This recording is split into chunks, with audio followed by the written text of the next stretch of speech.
This episode of the Esoteric Order of Roleplayers is brought to you by the generosity of our backers on Patreon. Follow us on Facebook, Twitter, and Instagram. And visit our Patreon page at patreon.com/esotericrp to find out how you can become a backer too.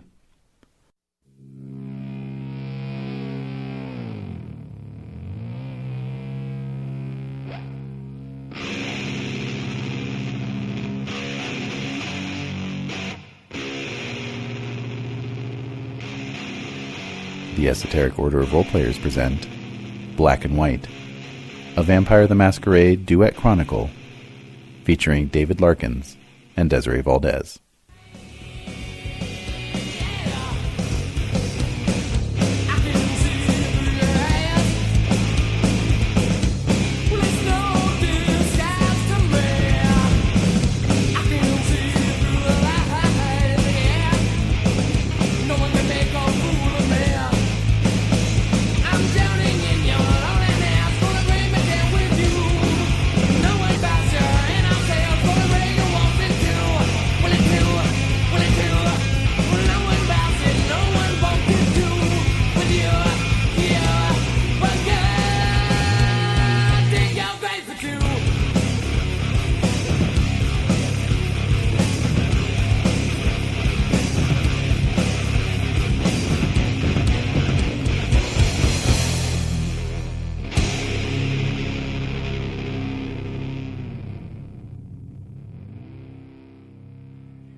Anyway, so wait, so if you're having so the book would just give context, so this is what New York City was like in the 70s. I mean, kind of. There were the Bee Gees. Yeah. On Broadway. Here, I'm pulling up Only by Night. This song is fucking gross. I love it, but it's gross. So, the histories are mostly vampire-focused, obviously. Yeah, that's fine. So they don't... Let me see here. I resent that Chapter 1 is called The Big Orange, because that's... I mean, I know they're trying to, contrast it to The Big Apple, but that's more an Orange County thing. That's dumb as hell. How dare you? Yeah. How dare you? I mean, look, the source book's given us a lot. Dude... Considering that it's 118 pages, it's given us a lot. I mean, so we'll give them that little big orange thing. The per page output. Because think about it, in the San Fernando Valley, just nothing but orange groves before it got completely paved over and developed, and now it's uber developed. I mean, that's just Southern California. That's how it was marketed, right? Yeah. All the orange crate art and everything. Yeah. So. It's a creepy freaking bridge. Yeah. Take it to the bridge. Anyway, so... Yeah, I mean, I'm just looking through it, and it's they do talk about the history, but they interweave it with vampire history. That's great. And then they focus mostly on the vampire history part of it. So it isn't really well, this is what Los Angeles was like at this time or whatever. It's more about this is what vampires were doing. Political climate. Yeah. Well, that's important to know because that'll kind of leach through. Yeah, for right? sure. So, if you did some research on New York in the 70s, 60s and 70s, right? Late 60s into the 70s, right? And, blame it on the nights on Broadway. I watch Mad Men. I'm grounded. I'm grounded in the. That's that's foundations. Early 60s, 60 to late. But you'll notice they seed the coming downfall of New York throughout absolutely. the series. Oh, absolutely. If you know what's going to happen, you can see it kind of being it's cool set up. No, that series is good, man. That is a good series. I think it doesn't. It's not without its problems, but I'd say overall it's very well done. Yeah, it's. I don't gosh, know. I is it enjoyed it. Is it the only quote-unquote prestige television series that I've actually watched all the way through? I think it is.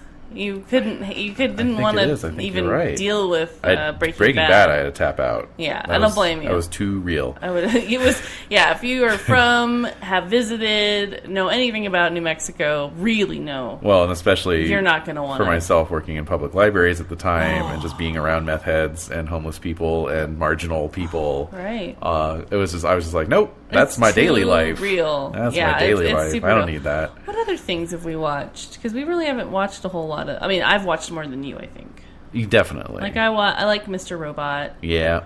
Love that. Okay, well, we're getting into Endless Weekend territory here, so... Again. All right. Yeah. So, we anyways... gotta bring up the vampire music. We gotta bring that beat back. By the way, it is Aaron Evans' birthday today. The day of recording, yes. Mm-hmm. It's June 30th. Happy birthday. Well, now we're giving away how far in advance we record these things.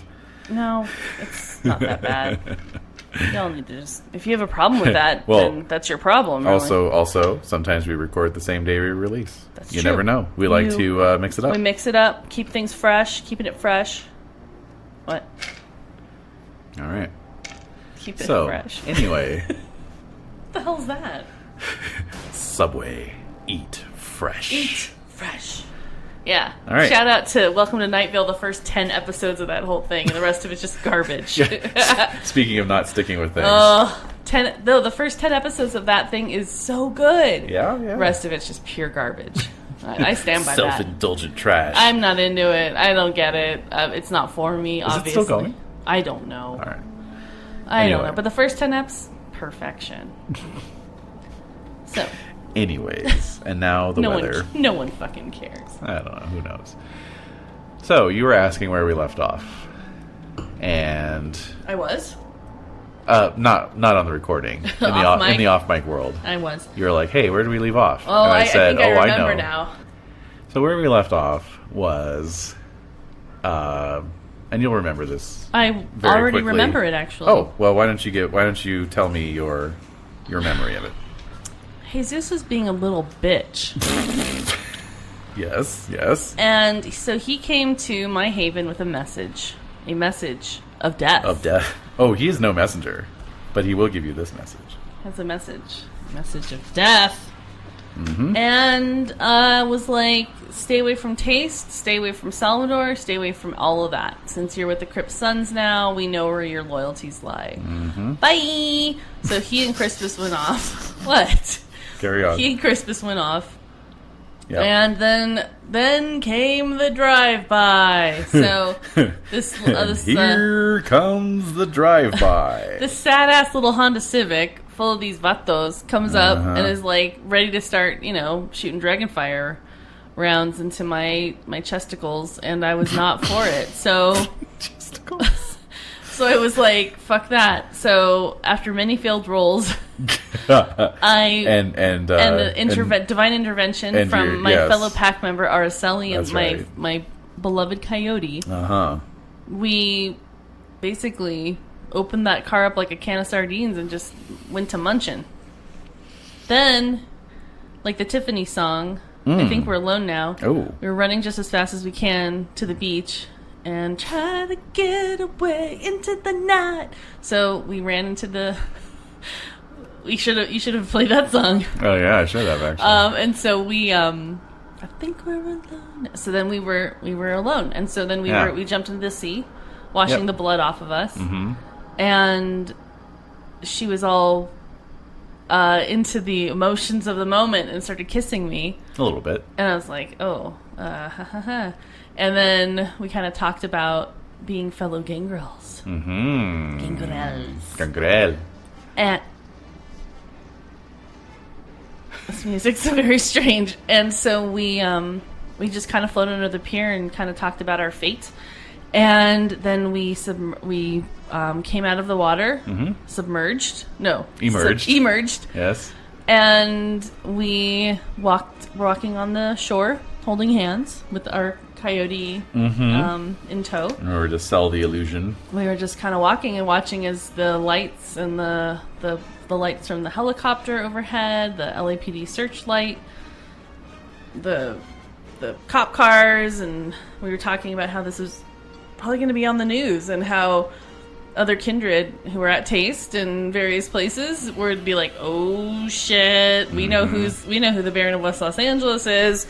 We know that, El Hermandad is not into them anymore, and there's going to be some bloodshed. And this isn't good. I'm hoping Muhammad sees this and is like, damn right. Like, fuck those little et ceteras. All right. Fuck those skinny bitches in the clubs. All right. So that's Very what good. I remember. That's the recap. Pretty good. You missed one thing. Why are we in West Side Story? Like, this feels very West Side Story-ish. Just Jerry Goldsmith, that's all. All right. You know how he did. I know. It just, you pick great music, and this would be great for certain things, but in terms It's of on my... shuffle. I guess I for can't my control it. recap, I guess it was fun. It was good. See, it faded out just in time. All right. You missed one bit, Oh, what? What did I miss? which is that you asked her if she could provide, a place for you to Oh, and a little she said... bolt hole. Yeah, like I need to lay low for a couple days. Right, a couple nights. A couple nights, sorry. Yep. And Yep. she said, oh, yeah, I do. So no problem. Oh, man. Where So- should it take me? Also, it finally occurred to me that, with all that discussion about streets and beaches and stuff, I wanted to take a look at a map. And since we sort of established that you actually live within walking distance of the pier, Right.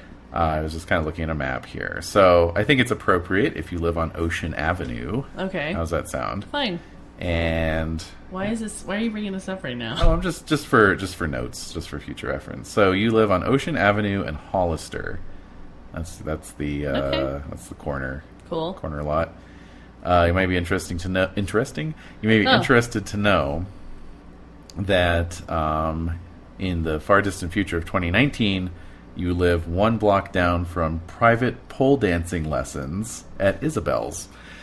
So that's what's going on. I don't think Aaron's That's Haven what's going is on still in there. In Santa Monica. I don't think his in that Haven neck is of the there woods. anymore. Anyway, you are Ocean Avenue fronts a parking lot, and then there's the beach, right? Mm-hmm. Which is more or less what we established. Yes. You are sort of midpoint between Crescent Bay Park and Dorothy Green Park. So you've got two parks within easy walking distance of your haven, just for future reference. Well, look at that. Mm-hmm. That's magical. Mm-hmm. And then, of course, there's the pier a little further down All right. along Oceanfront Walk. Well, more importantly, where is Araceli taking me? All right.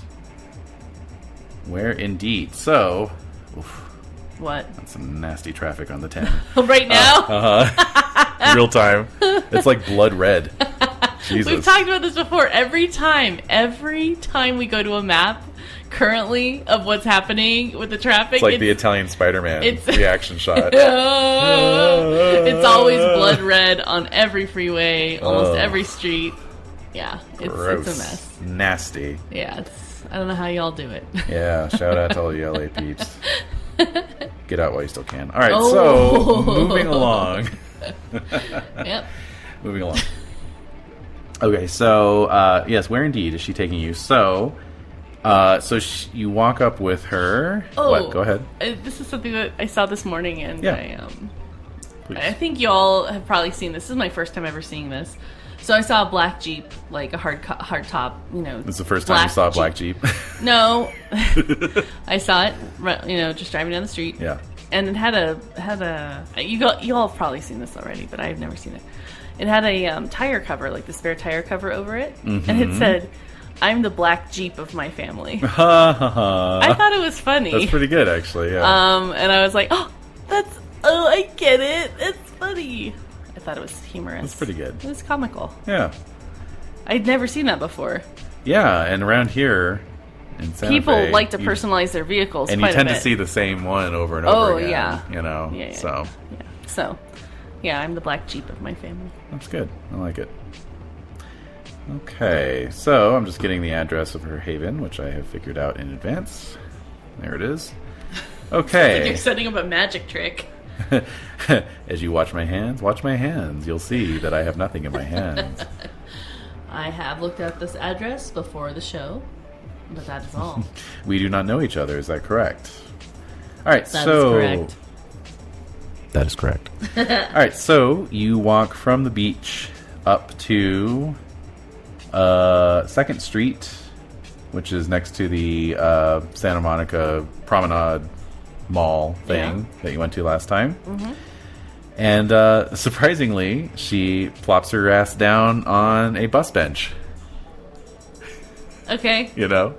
All right, so have a seat. Yeah, I sit next to her. Okay.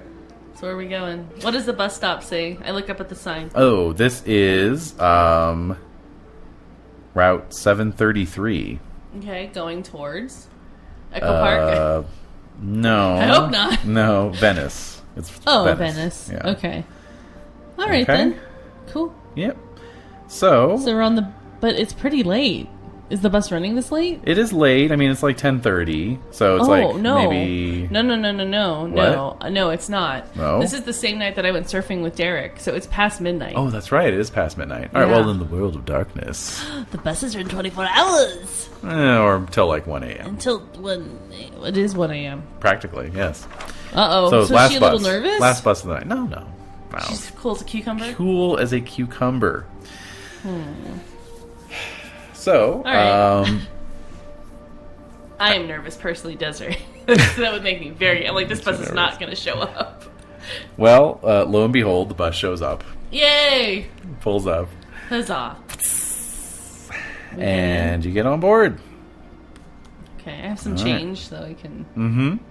Of course, you're like the only ones on the bus. Cool. No, I'm thinking there might be 1 or 2 other people. It's just us? Just you. And the bus drives on. So, it takes you an hour and 42 minutes. What? And one change of buses. What? In Venice Beach. You change from the 7:33 to the 6:03. This is not good. So I'm saying to her as we're like waiting for the transfer, I'm like, I could have gotten my vehicle. Well, no, you couldn't have. I couldn't have. No, that's currently a crime scene. Couldn't we have gotten a taxi? I tell her, like, I have the money. Like, I have some cash. Couldn't we have gotten a taxi in my soaked wallet? Oh dear. She just smiles at you. She's like sitting across the way from you. Okay. You know. She's scrutinizing me. Yeah. Yeah, because remember she told you, she's like, there's something about you. Yeah. It's weird. That's like catnip. So it's just like, tell me what I mean to you. You note that with her claws retracted, she has these like really fierce, super manicured like 2-inch nails. Damn. What color? Red? Blood red? Blood red, of course. Damn. But like with little gold studs on each one. Ooh. You know. Wow. Fancy. Mm-hmm. So, and her hair, again, is like short. It's like a bob. It's somewhat bobbed. It's not but quite curly. Shoulder length. Or shoulder length bob, I guess you could call it. And a little wavy. Midnight black. And she's wearing a black crop top. Yep. And jeans. What's the difference between a crop top and a halter top? Halter top is like, it's like, a halter top doesn't have sleeves. So... It could be a halter crop top where basically it covers the boobs and it ties around the neck. There's like, ties that tie in the back of your neck. Okay. And then it could be cropped. I see. Or when I think of a crop top, I think of like a t-shirt. It's like a t-shirt with sleeves, like short sleeves. The sleeves very short. No. Oh, I mean, it could be, yeah. But a crop top could be like in a tank form, or it could be like in a t-shirt form. But the crop means it's like, above your belly. Okay, so it's a tank top pattern crop top. Get it? So it's a tank top, but it's a crop top. Uh-huh. So it's like she's wearing like a sports bra almost. Almost, yeah. Except it's not like super It's tight. a little long. Yeah. It's like right above her belly. Yeah. Mm-hmm. And what kind of jeans is she wearing? Just black denim. Black denim. Like high-waisted? Of course. Yeah. Of course. With a belt? With a belt, yeah. Black leather belt with silver accents? Yes, although not quite as flashy as Crispus's. Right, remember? Right, yeah. Or just a plain black belt. It's a plain black belt, although as she's like sitting with her legs crossed, and as she uncrosses and then recrosses them, Basic Instinct style, you note that her belt buckle is it's like a silver or maybe silver plated belt buckle of like reproduction of like maybe like an ancient Greek or ancient Roman like carving of like maybe like a Medusa or a Fury. Oh.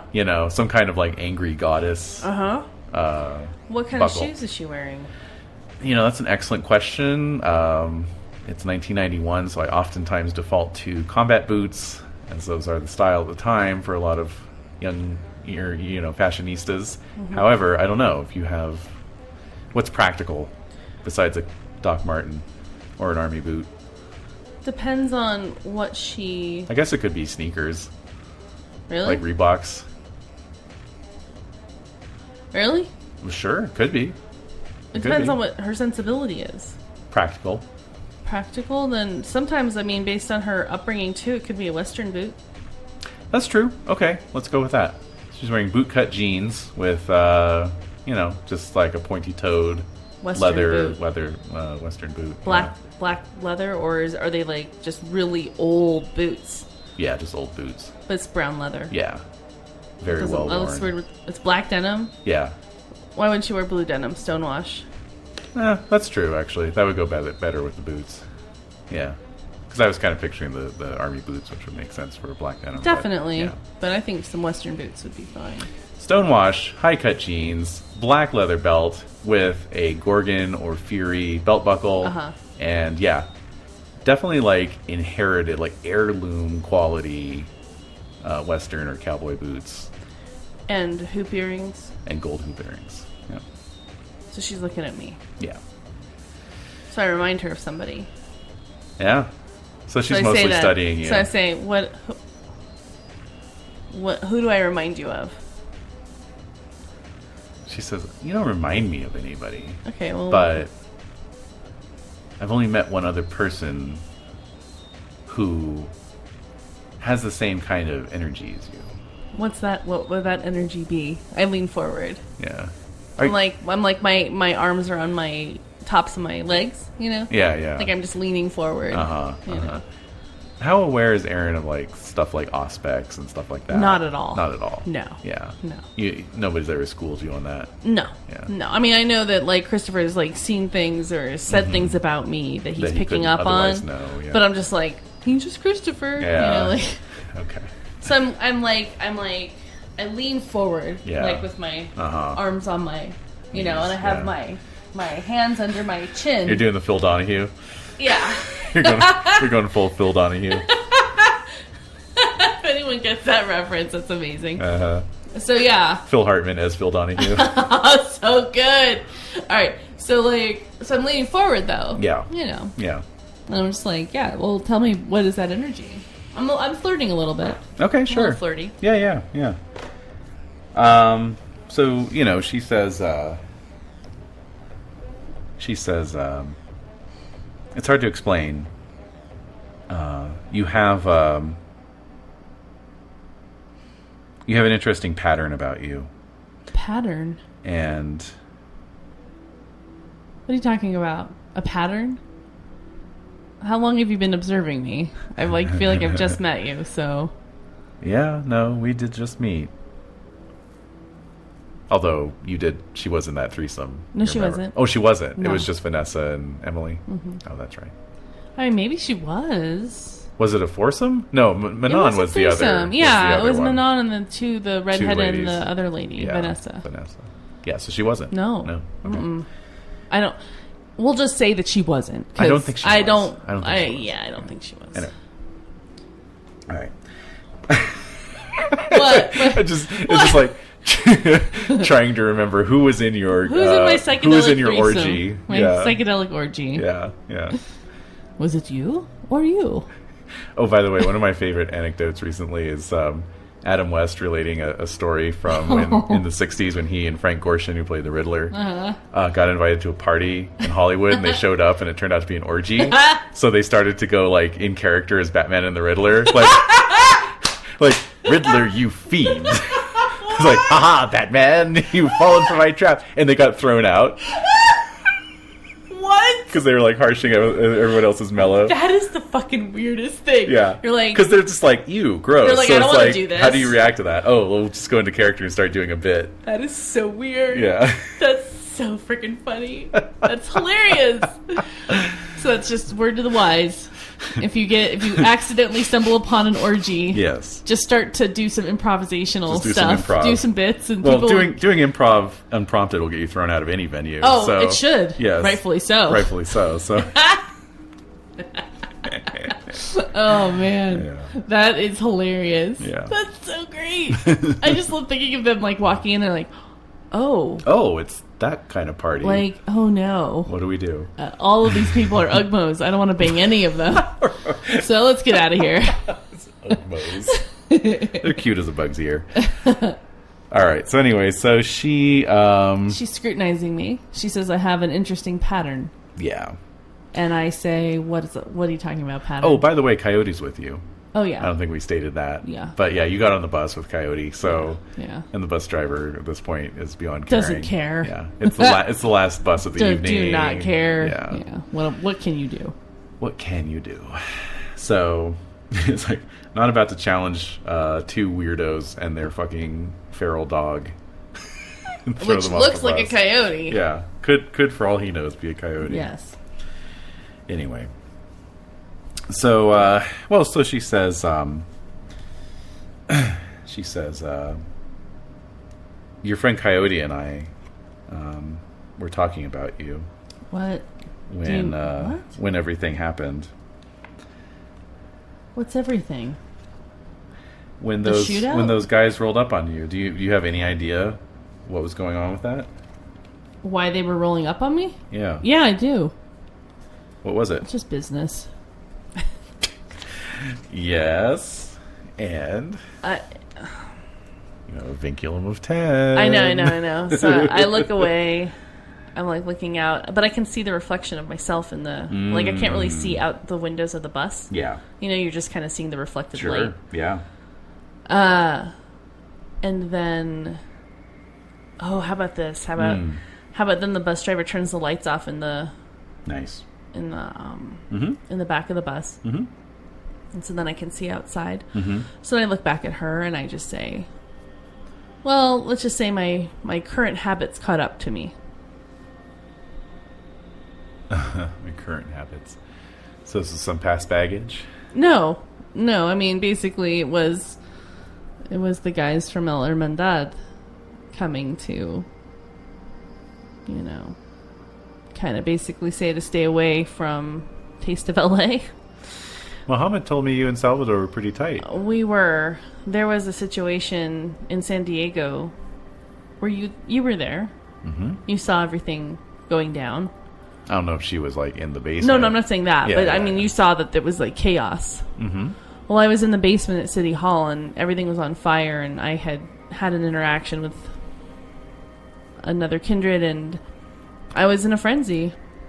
You can call them K-Knights, Aaron. Why? That's what we call them. Who's we? In the Sabbath. Kindred is a Camarilla propaganda. Is it? Mm-hmm. Well, anyway, vampires. That works too. So I was in a frenzy, and I couldn't control myself, and Salvador was in my way, and I mean he fended me off. He's pretty powerful. I wouldn't go up against him on purpose. It was completely out of my control. But apparently, Jesus and Crispus thought it was better for me to not do it. Or it was Salvador basically sicking them on me, which he's been known to do. So now she leans forward on her, elbows on her knees. She says, "You've frenzied before, right?" Oh, yeah. How do you feel when you frenzy? I have zero control over myself. What if I could teach you some control? I would love that. I get closer to her. Yeah. It's not easy. I'm sure. No, I feel completely overwhelmed. You need to take that feeling into yourself. Instead of fighting it, you need to accept it. You need to allow the pain to come to the surface. She reaches a hand out and, puts it on your cheek. Mm-hmm. And then she extends one claw from her index finger, and it just pierces through your cheek. Oh, no! Oh, my God. I wince. Yeah. I pull away. Yeah, okay. Yeah, no, this isn't good. Make I don't want a frenzy on this bus. Make a fortitude roll, please. Fortitude? Yeah. Okay.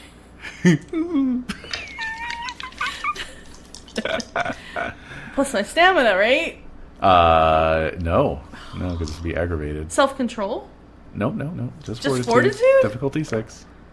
Fail. Okay. Oh, no, botch. Botch. Botch. Ooh.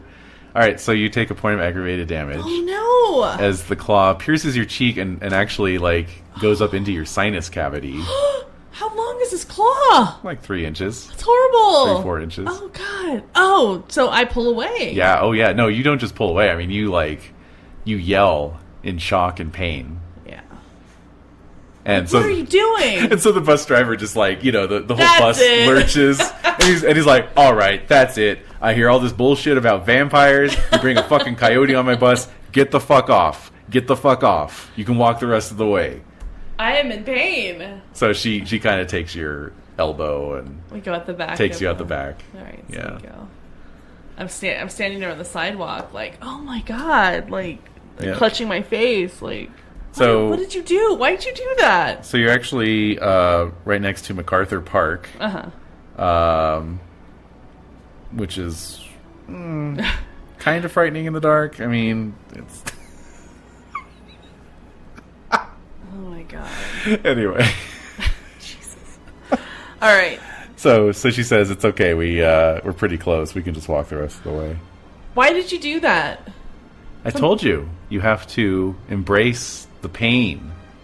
How do you feel right now? How is the pain? I'm in fucking pain. My face is. I'm in so much pain right now. Master it. What am I supposed to do? Master it. So make a self-control roll. Another fail. Another botch. A botch. All right. So what do you think? I can't turn on her. No. Can I just have a tantrum and run off into the night? You could, yeah. So dumb. Okay, let me think. I got something if you want. What? So. Okay, what are you thinking of? Well, okay, so it is like she's almost summoning this stuff up. She's trying to get me to frenzy. Exactly. It's like she's trying to rouse the beast. Yeah. And if you will. Yeah. And so I like it. Right. And so you can feel yourself. You can feel it coming up inside of you. Yeah. And so you feel those kind of animalistic features kind of coming. So what are we up to here? What do we got? Whiskers, coyote ears, feral eyes. My eyes turn feral. Yep. My ears are more coyote-like. Yep. And I have whiskers. Okay. Yeah. All right, so it's almost like a werewolf transformation sequence. You're sort of doubled over on the sidewalk as your hands are clenching and your eyes are lighting up and your teeth are gritting and your fangs are coming out. And she's kind of just standing over you. Yeah. Right? All right. So let me give her, before you frenzy out. I start drooling. Maybe, blood. yeah. No, I do. Blood. Yeah. I do. Yeah. It's one of my weaknesses. Okay. All right. Let's see here. Right.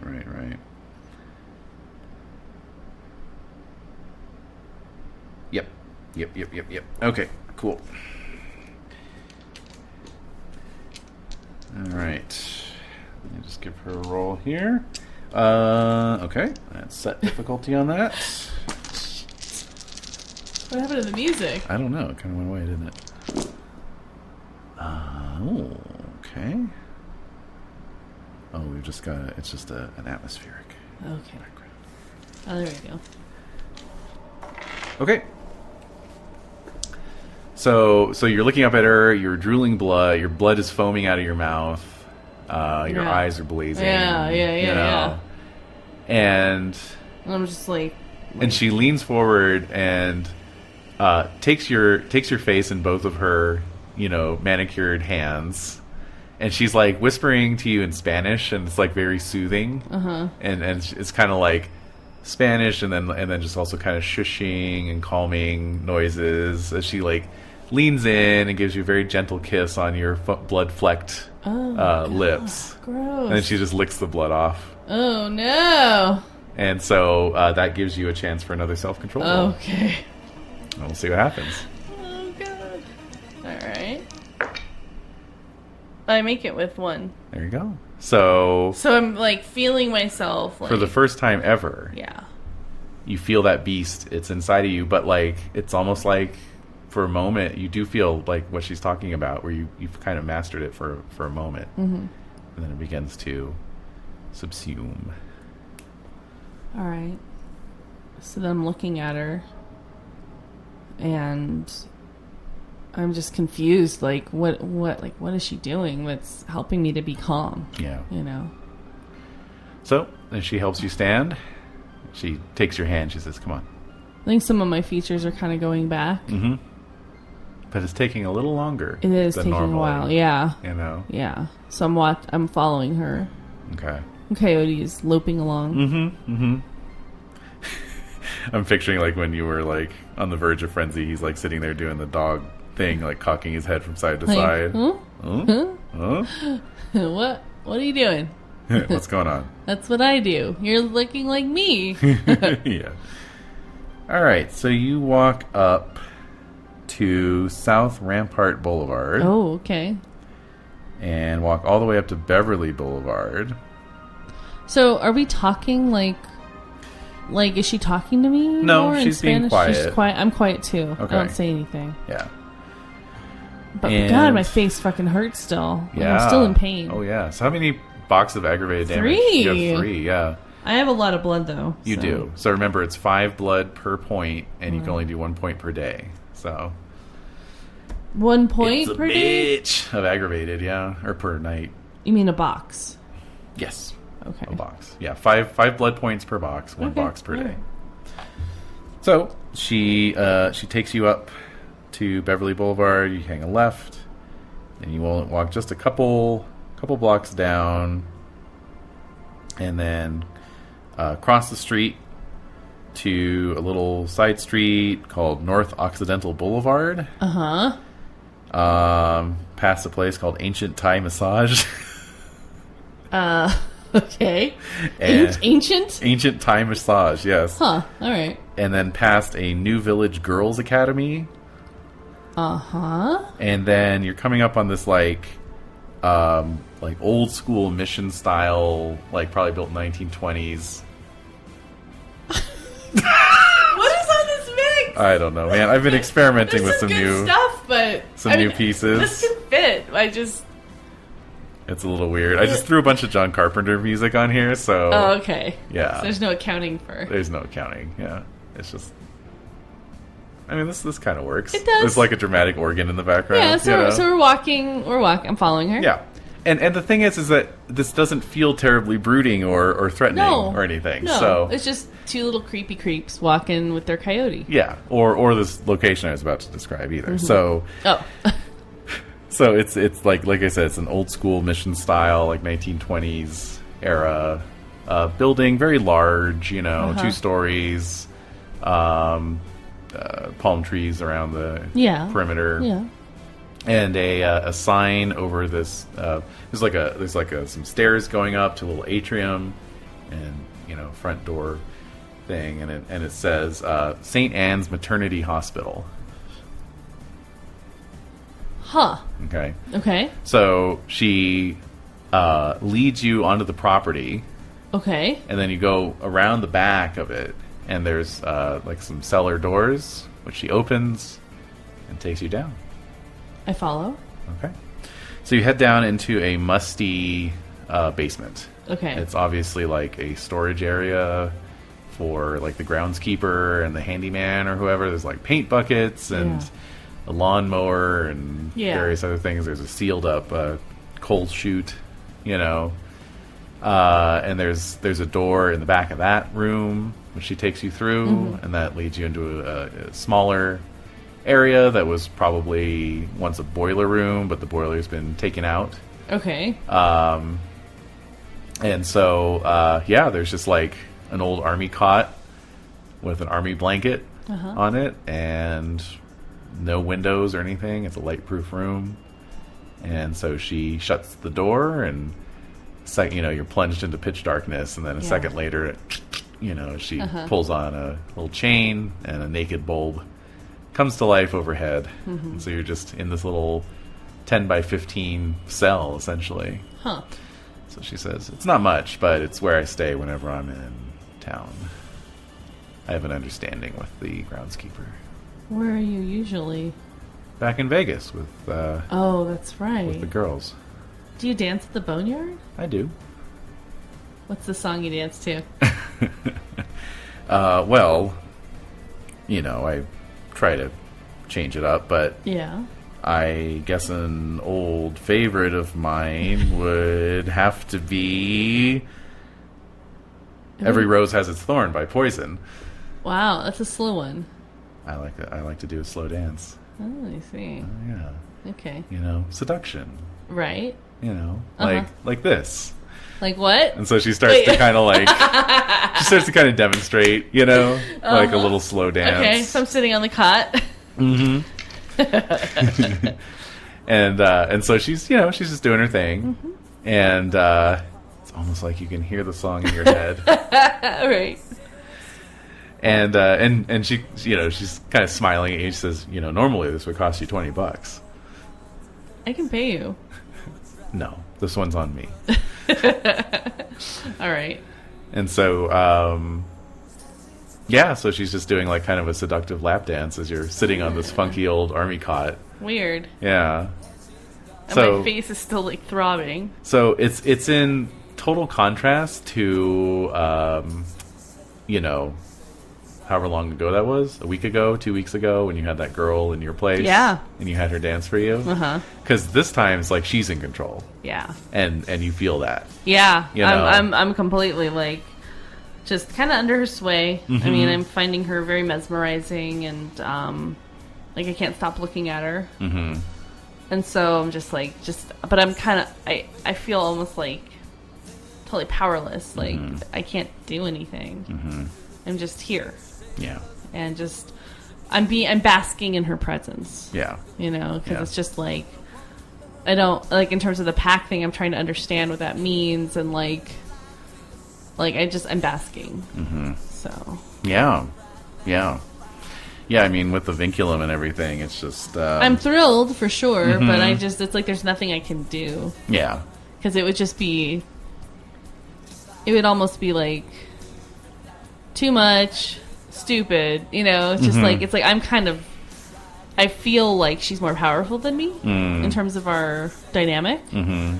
So, like, to propose anything or to be my usual, like, swaggery self... Yeah. It doesn't work. No. No. I don't think. Yeah. So, yeah. So I'm just basking in her power, basically, over me. Mm-hmm. Yeah. Okay. So, obviously you can only a cappella dance for so long, so... Yeah, she just showed me a couple of her moves. Yeah, and then she kind of, like, flops down like, laughing next to you. This is ridiculous. Yeah. But it was, for those few moments, it was fairly transcendent. Uh-huh. Mesmerizing. Indeed.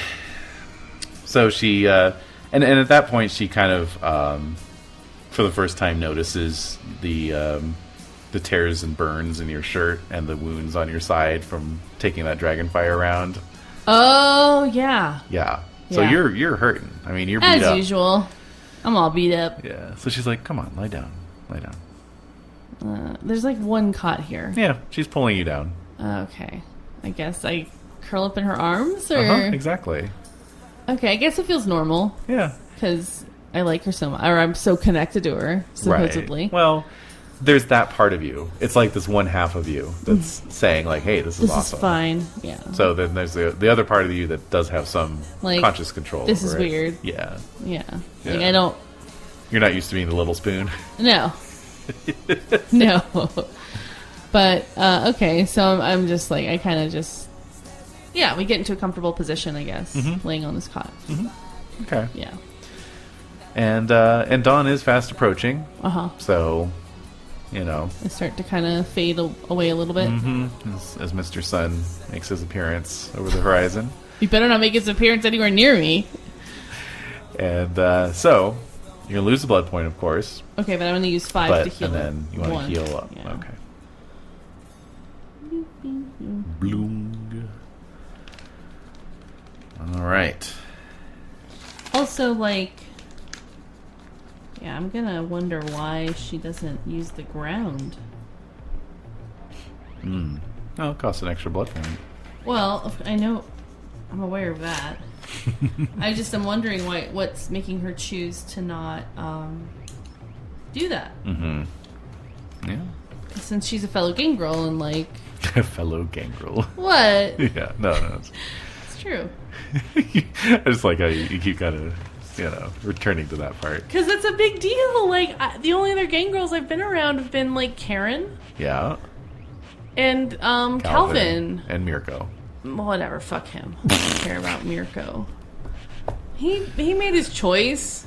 I mean, I know he also hates the Camarilla, you know, but he's friends with Calvin. So he must be okay. Oh no, he's all fine with the Camarilla because he was like going through all those motions in Arizona. Like, oh, we gotta go pay tribute to the prince. And I was like, fuck that. Like, I don't like that. He didn't want to get killed. He was crossing the prince's domain. Whatever. That's just what you do. Nah. He's only an 800-year-old vampire. What does he know about surviving? He knows nothing. I know better than him. That's right. So. All right. All right. So we're... You're really going to hate our next theme park, Hubris World. All right. So, very good. So, the next night is Wednesday, June 13th. However, as you are laying in your vampiric slumber, you have a dream. What is it? You are back in Los Feliz. Oh, no.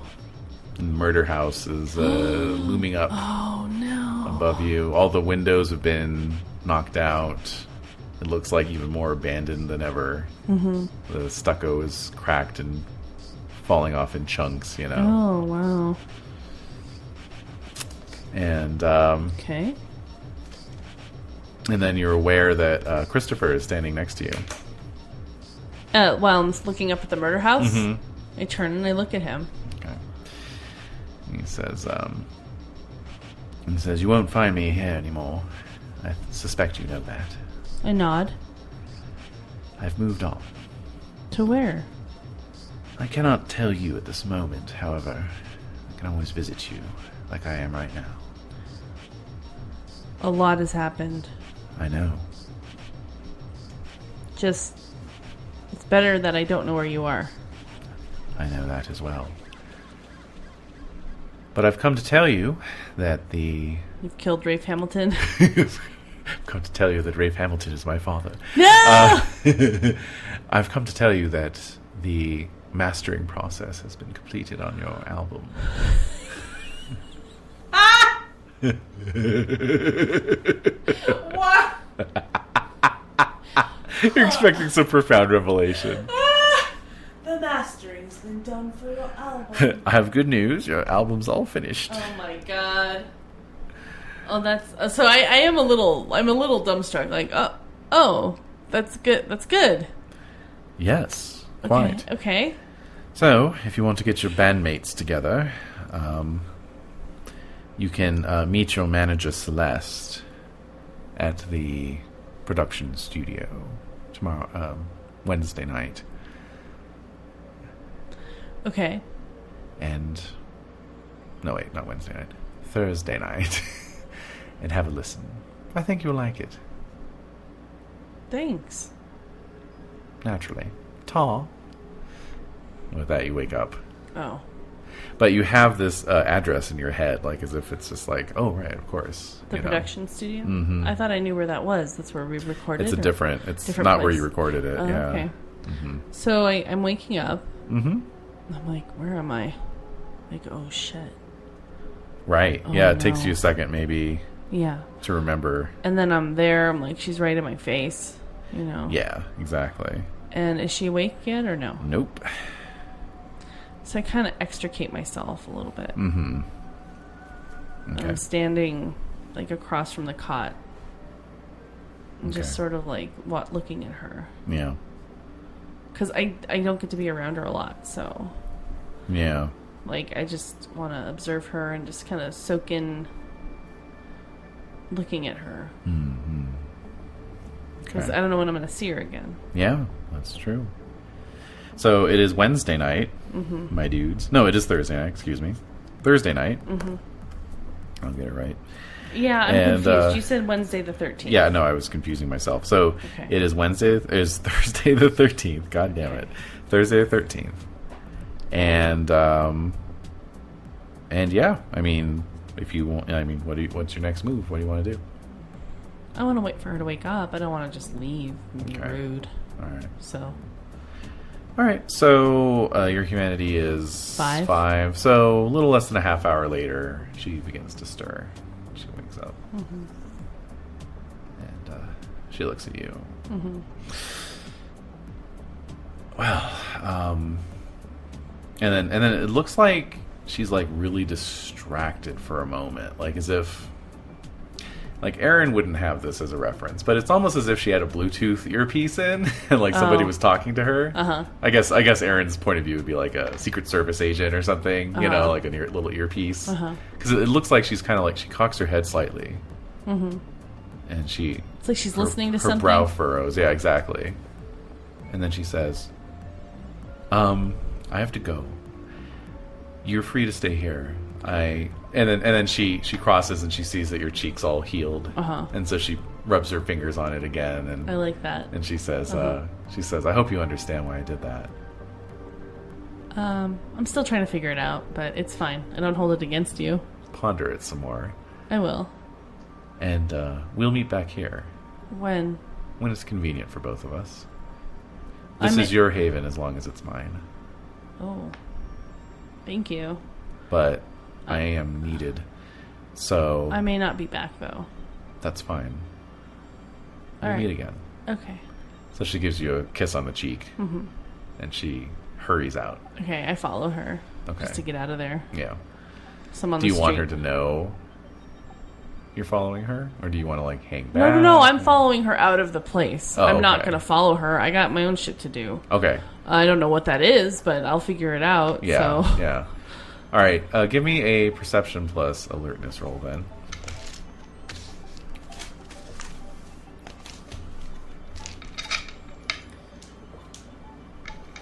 Okay.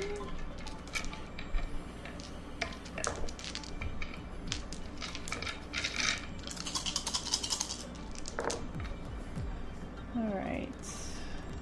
2. Okay, so she moves very fast. Mm-hmm.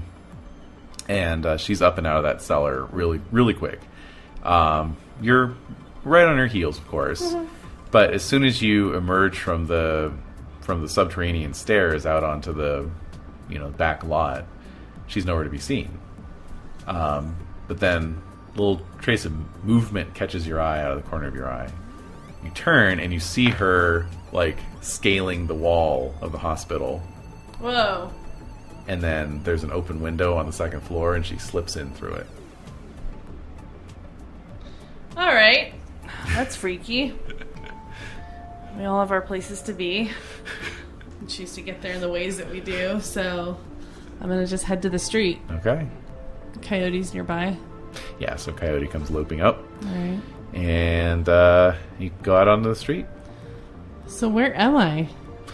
So you are, as I said, on North Occidental, and that is in the vicinity of Beverly Boulevard, in the Rampart Village neighborhood, which is between Filipino Town and Little Bangladesh, which I didn't even know was a thing. You didn't? No. Oh, yeah. And you're south of Silver Lake. Right. Silver Lake. Mm-hmm. The address in your head is on Melrose Avenue. Melrose. I don't know the bus system, so I'm going to go to a payphone. Mm-hmm. I'm going to call a cab. Okay. You don't want to do your gangrel parkour again? No. It's early in the evening. Okay, all right. So I'm going to call a cab. Okay, sure. And do you want to call your bandmates and all that? Yeah, I'm going to call them first and be like, get to blah blah, like Melrose, address, by 9 p.m. or whatever. Okay. 4550 Melrose Avenue. 4550 Melrose. So it's actually pretty close to where you are. All right. Are there any clothing stores nearby? Is there any? I mean, Melrose Avenue would have some clothing Are they still open? Well, sure. I mean, it's only let's see here, sunrise. I mean, sunset rather. Let's see here. Yeah, it's 9 o'clock. Mm-hmm. It's 9 o'clock. So I'm thinking places would be closed. I don't know about a Melrose Boutique though. You know. All right, I want to go to one of the places there that I can get this is right before it starts getting really, really crazily popular, but yeah, some vintage, vintage button-up, shirt. Sure. Because my jeans look like shit. I mean, the whole thing looks like shit right now. So I need to go in. I need to go to a shop. Yeah. And I need to get some clothes. So okay. I want to dress the part. Okay. And by the way, it's only a 40-minute walk to this address. Okay. So it's on the east side of Melrose Avenue. So. Okay. Yeah. So I'm going to walk to one of these. So you don't even necessarily need to get a cab. Okay, fine. I'll start walking in. Okay. All right. So you hoof it. So when do you want to tell them to meet you, your guys? Oh, at like 9:30. 9:30? 9 o'clock then? 9:30? Well, no, it is 9 o'clock, so I'm thinking 10 would actually 10:30 then. give you a little bit more time. Okay. All right. Yeah, so I need to go buy some clothes. Okie dokie. So I get like some dark denim. Mm-hmm. I get like one of those button-up like little western-y shirts. Mm-hmm. I get a tank top. Okay. Put it on underneath, and I just... Yeah, I ball up my clothes, the remainders, and I just put them in the trash. Okay. And I head toward the studio. All right. Very good. Kind of trying to like smooth my hair a little bit. Right. I look fine, I'm sure, because of I look fine. Mm-hmm. The clothes are new. Yeah. But other than that, I probably look fine. Yeah. All right. You do. You do indeed look fine. So I head up. I walk up, and I tell Coyote, like, just take care of yourself for a little while. Mm-hmm. I'll let you know when I need you. Okay. All right. So Coyote heads off, and okay. So you head on in. Uh-huh. Okay. Alrighty. So, the secretary, front desk person, whatever, waves you back. So you head back into this engineering booth, and you find Celeste is there. Uh-oh. And let's say like... I got my band members. Yeah, I don't know if all of them have arrived yet. Let's see, how about we go semi-random here? Let's see who's there. And no. And no. Okay, so the only person there so far is your drummer, Bethany. Okay. What does she look like? So Bethany is in her early 20s, and she is Caucasian with a short, boyish haircut that is probably like a light brown normally, but bleached, and she's grown the roots out. She's wearing her dad's dog tags from Vietnam, and in her usual like white t-shirt with a black vest, jeans, cowboy boots. So she's there, and she is talking with Sam Morningstar, who is also there. What is he wearing? Oh, he's just in his classic blazer and t-shirt combo, and so Celeste sees you walk in, and she's like, "Oh, Aaron, all right, you decided to join us, huh?" I'm not the last one to arrive, I say. Yeah, but I thought you'd charming. be a little excited about this. I mean, it's only your first album. She's like totally grinning at you, Yeah. Okay. I'm really excited, Celeste, so... Come on in. Have a seat. So I head in. All right. So, yeah, there's like a... there's a big couch and a love seat and, coffee table. So, you're introduced to the mixing engineer and then your producer's there and, all the usuals. Right? Yeah. So I thank them for their work on everything. And, Sam's like, Aaron. Yeah. I'm really excited about this. I think this is going to be a big one, and we're going to put a full promotional push behind your album. Oh, wow. What I'd like to talk to you about when all your bandmates are here is maybe getting a little tour together, if that would work for you. That would be great. I'd love that. Excellent. Oh, yes, I see. Here comes another of your bandmates.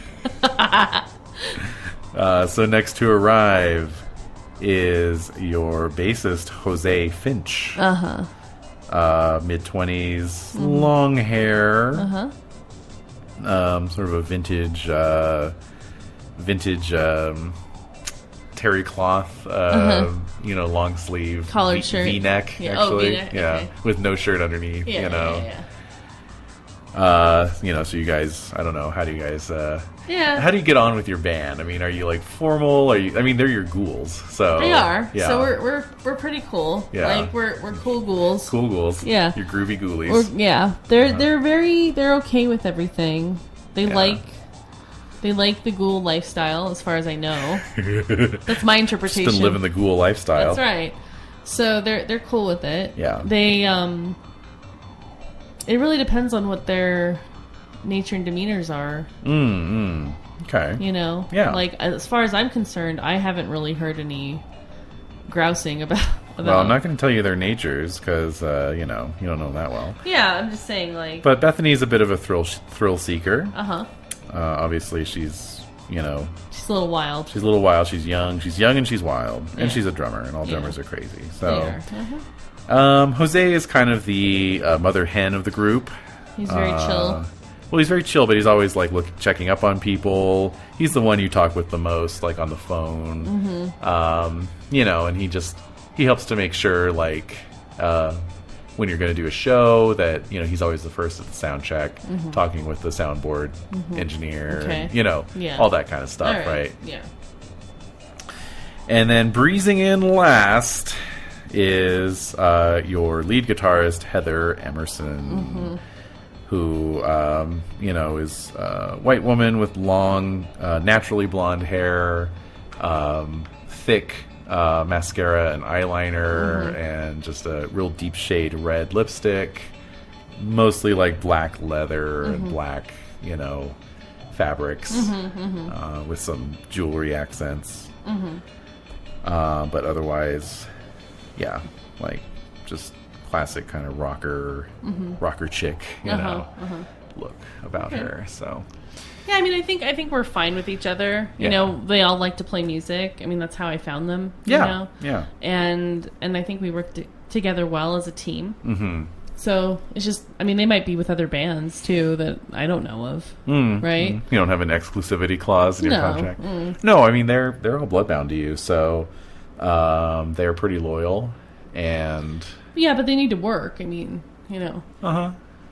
You don't like give them a little retainer or a stipend? I do, but not like it's. It's reasonable. Yeah. Okay. So. With more money, I'd be able to. Right. So they're all pretty excited. Let's see. You signed a contract already, right? I think so. Yeah. Yeah. So they all got their signing bonus and everything. So, they're all like ambitious young musicians, and they feel like they're on the cusp of something big. So they're all pretty excited. Yeah. There's definite electricity in the room. As the first track of the album is queued up, and the big monitor speakers start playing. Oh. Okay. We'll just listen for a little bit. What is this? Oh, it's loud. That's how it feels in the room. Sound suffusing the room. So everyone just sits back. Sam's like all the way back in the love seat with his eyes closed. a finger on each temple, He's already listened to this a couple times, I'm sure. Just letting the music wash over him. Sam's amazing. Okay. Persuaded, paraded, inebriated, and doubt. What is this? Still aware of everything. Life carries on without.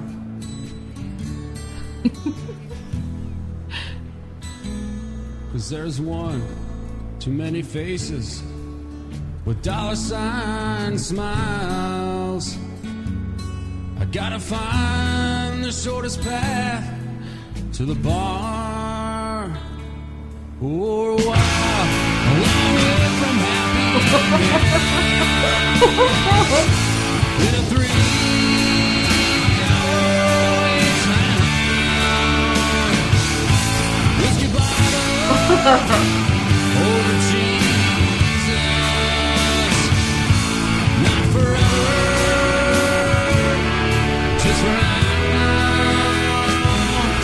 Not forever, but just for now. So, it's a good listening session. What is that? Uncle Tupelo. Perf. Yep. So yeah, you listen to the whole album. Sam's just like he's in it. He's in it. Into it. Occasionally he'll look at you and smile. Like at one point he's like, "Ooh, goosebumps."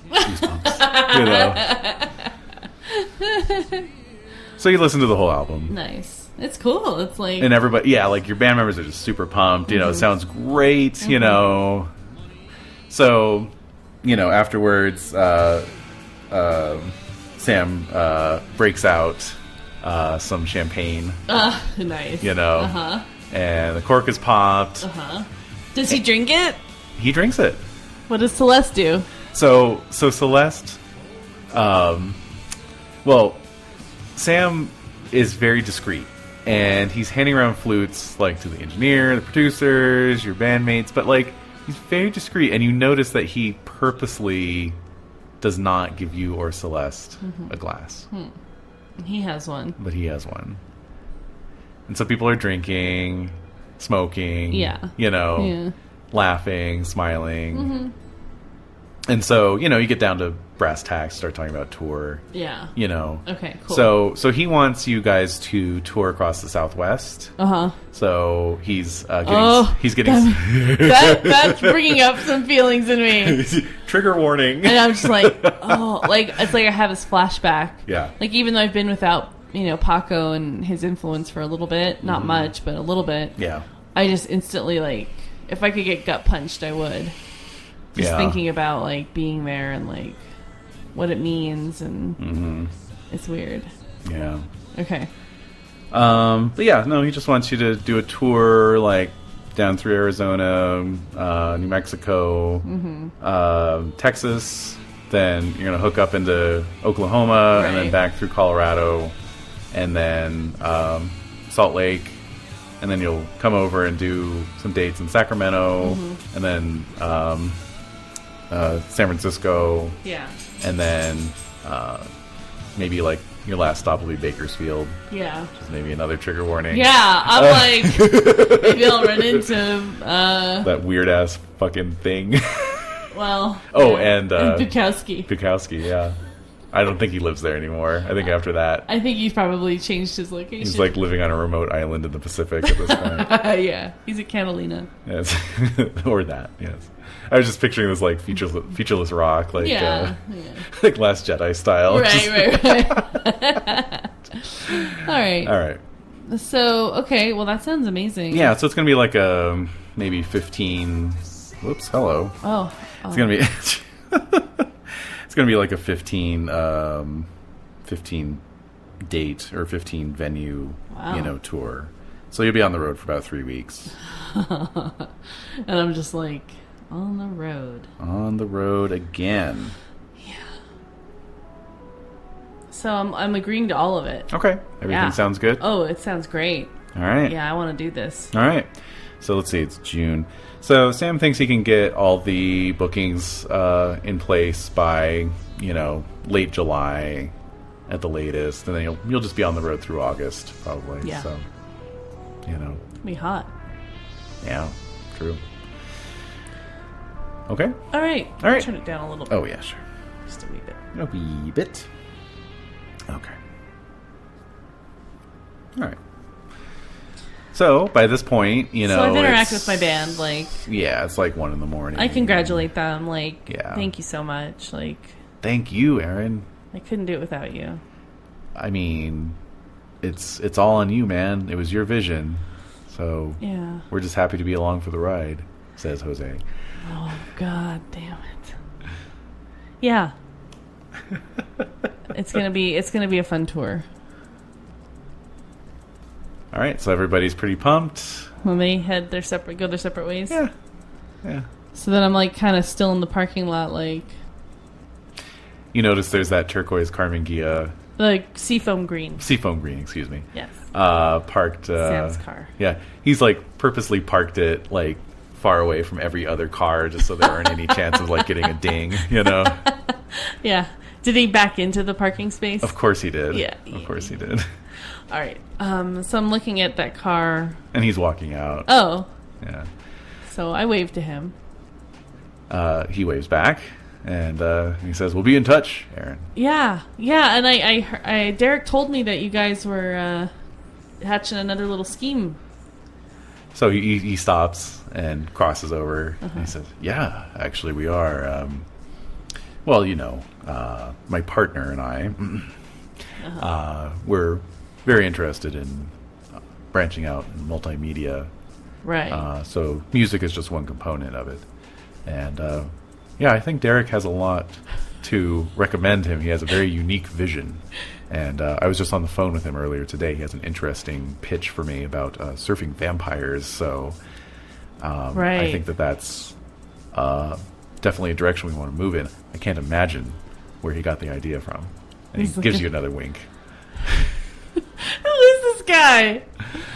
I just kind of chuckle like, haha, yeah. I don't know. He has a really vivid imagination. So Sam's like fishing a cigar out of his, inner jacket pocket. Want one? Sure, yeah. All right. So he hands you that cigar. Well, he clips it 1st, hands it to you. You note it is a Cuban. Oh. He gets one out, and then he gets out a gold-plated Zippo. Give me a perception plus alertness roll. Difficulty 5. No, there's fire. Perception plus alertness. There's a fire happening in my face. Yeah. Oh, should have thought about that. Uh-oh. 2. All right. You notice that the lighter is engraved in the gold plating. It reads, "Not good enough for heaven, not bad enough for hell." And then he flicks the flame on. Are you So the devil? he flicks the flame on, and give me a courage roll, please. Difficulty 3. It's a baby fire. That's right. Oh, 4 out of 4. Okay. Yeah, so I'm cool as a cucumber. Yes, you are. So I accept it. All right. So I you start puffing away. pull on that I cigar. really have never smoked a cigar before. Yeah. Well, it's the 90s. The so, cigarettes. Well, yeah. yeah, it's the beginning of that shit. Yep. So I've smoked cigarettes and Yeah. marijuana cigarettes. You smoke So- some marijuana like a cigarette. Smoke the marijuana. So yeah. So I've done that and various things. Yeah. And so cigar is new. Yeah. It's like this kind of thing. So I just puff away at it. All right. So at this point, Tastes horrible. At this point, Celeste emerges. Oh, okay. And she's like, "What the fuck?" What? And so I'm looking at it. I'm like, I'm mid puff. I'm like, Yeah. what? And she's like, "Since when do you smoke cigars? You don't even have functioning lungs." He offered it to me. What? Why am I talking to you about this? What business is it of yours? It's no business of mine, I guess. Anyway, let's go party. Come on. All right. Yeah. This calls for a celebration. Come on, Sam. Yeah, let's And- go. And Sam's like, "Oh no, I couldn't." Oh, come on. Like, Sam, yeah. Like, I own this club, so you should totally come to it. All right, give me some kind of persuasion roll, charisma, For charisma, All right. I am a very charismatic individual. And, expression, perhaps? yes. Yeah. Expression. I kind of own this club. You own 51% of this club. I own 51% of this company. Let's see. We'll say difficulty 7. 7. He can be persuaded, but he's not super. I can't enthused. tell you how many 10s I just rolled. Wow. 1, 2, 3, 4, 5. What was it? 7? 5. Speaking of 10s, how many dots do you have in expression? 3. What's the threshold for a specialty? Is it 4 dots? I don't know. I think it's 4 dots. Yeah, sure. Look it up. Look it up, fucker. Look it up, fucker. All right. Just remember, if you take a specialty in a skill or attribute, and then you're rolling within that specialty, you get to do 10 agains. Oh, what? Yep. In talents and skills and knowledges, abilities? It can be any statistic. So it can be a talent, knowledge, a skill, an attribute. What? I have so many. But it has to be a rating of 4 or higher. I know. I have so many 4s. Okay. So you can buy those with your experience. I'm whining again. I have so many. Wait, what? Let's see. What? Do you have to buy those, or do you get them automatically? Let's see here. Damn, because my charisma and appearance are 4. My alertness. Oh no, it's free. It's free. And performance is 4. Oh, it's not even a 10 again. It's just a 10 counts as 2 successes. It's even better. Oh my god! So I really. All right, let's take a moment. I look so handsome. Let's take a moment. Okay. All right, so let's start reading through your attributes. I'm like, I look devastating. He can't resist. So let's start reading through your attributes. So anything that's 4 or higher. Dex. Okay, so dexterity. Suggested specialties. Precise, swift, feline grace, lightning reflexes. Or you can make up your own. Where do I even write this on this sheet? Normally there should be a space for it. There's a space, but I also have my leg sweep. Leg sweep? What are you, Napoleon Dynamite? I have leg sweep down here. filled in my leg sweep. Gosh. We're the only ones who find that movie funny, I think. Yeah, well. All right. Well, it was just a reminder of that like, you could do it. Yeah, leg sweep. Okay. Dex plus brawl. So yeah, so you basically. I think Charlotte had a specialty or two that I used. All right. But it's like you're coming up with like an adjective to describe that ability. So in this case, your dexterity. Yeah. And so they have these suggestions, but they're not like written in stone. Okay. Let me think about it. Okay. So what adjective? Well, we already said with the specialties, it could be, something I create. Mm-hmm. That's right. So you want to come back to dexterity? I think my dex is like, I don't know, like masterful in my it's definitely canid. So, I think it would be it's also monkey-like. Well, would swift be a good one? Would that fit in? Yeah, I think that's a good one. No, we do swift. Swift. Come through swift. All right. Yeah. Okay. Okay, what's your next 5 dot, or 3 or 4? Charisma. 4 or higher dots. Okay, their examples are graceful, smooth. Again? Well, different kind. That was feline grace. Right.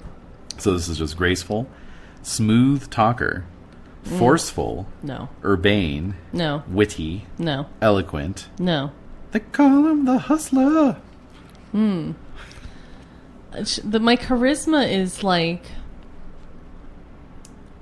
charming bastard charisma, where you're like, this guy's an ass, but damn, he's charming. Smooth.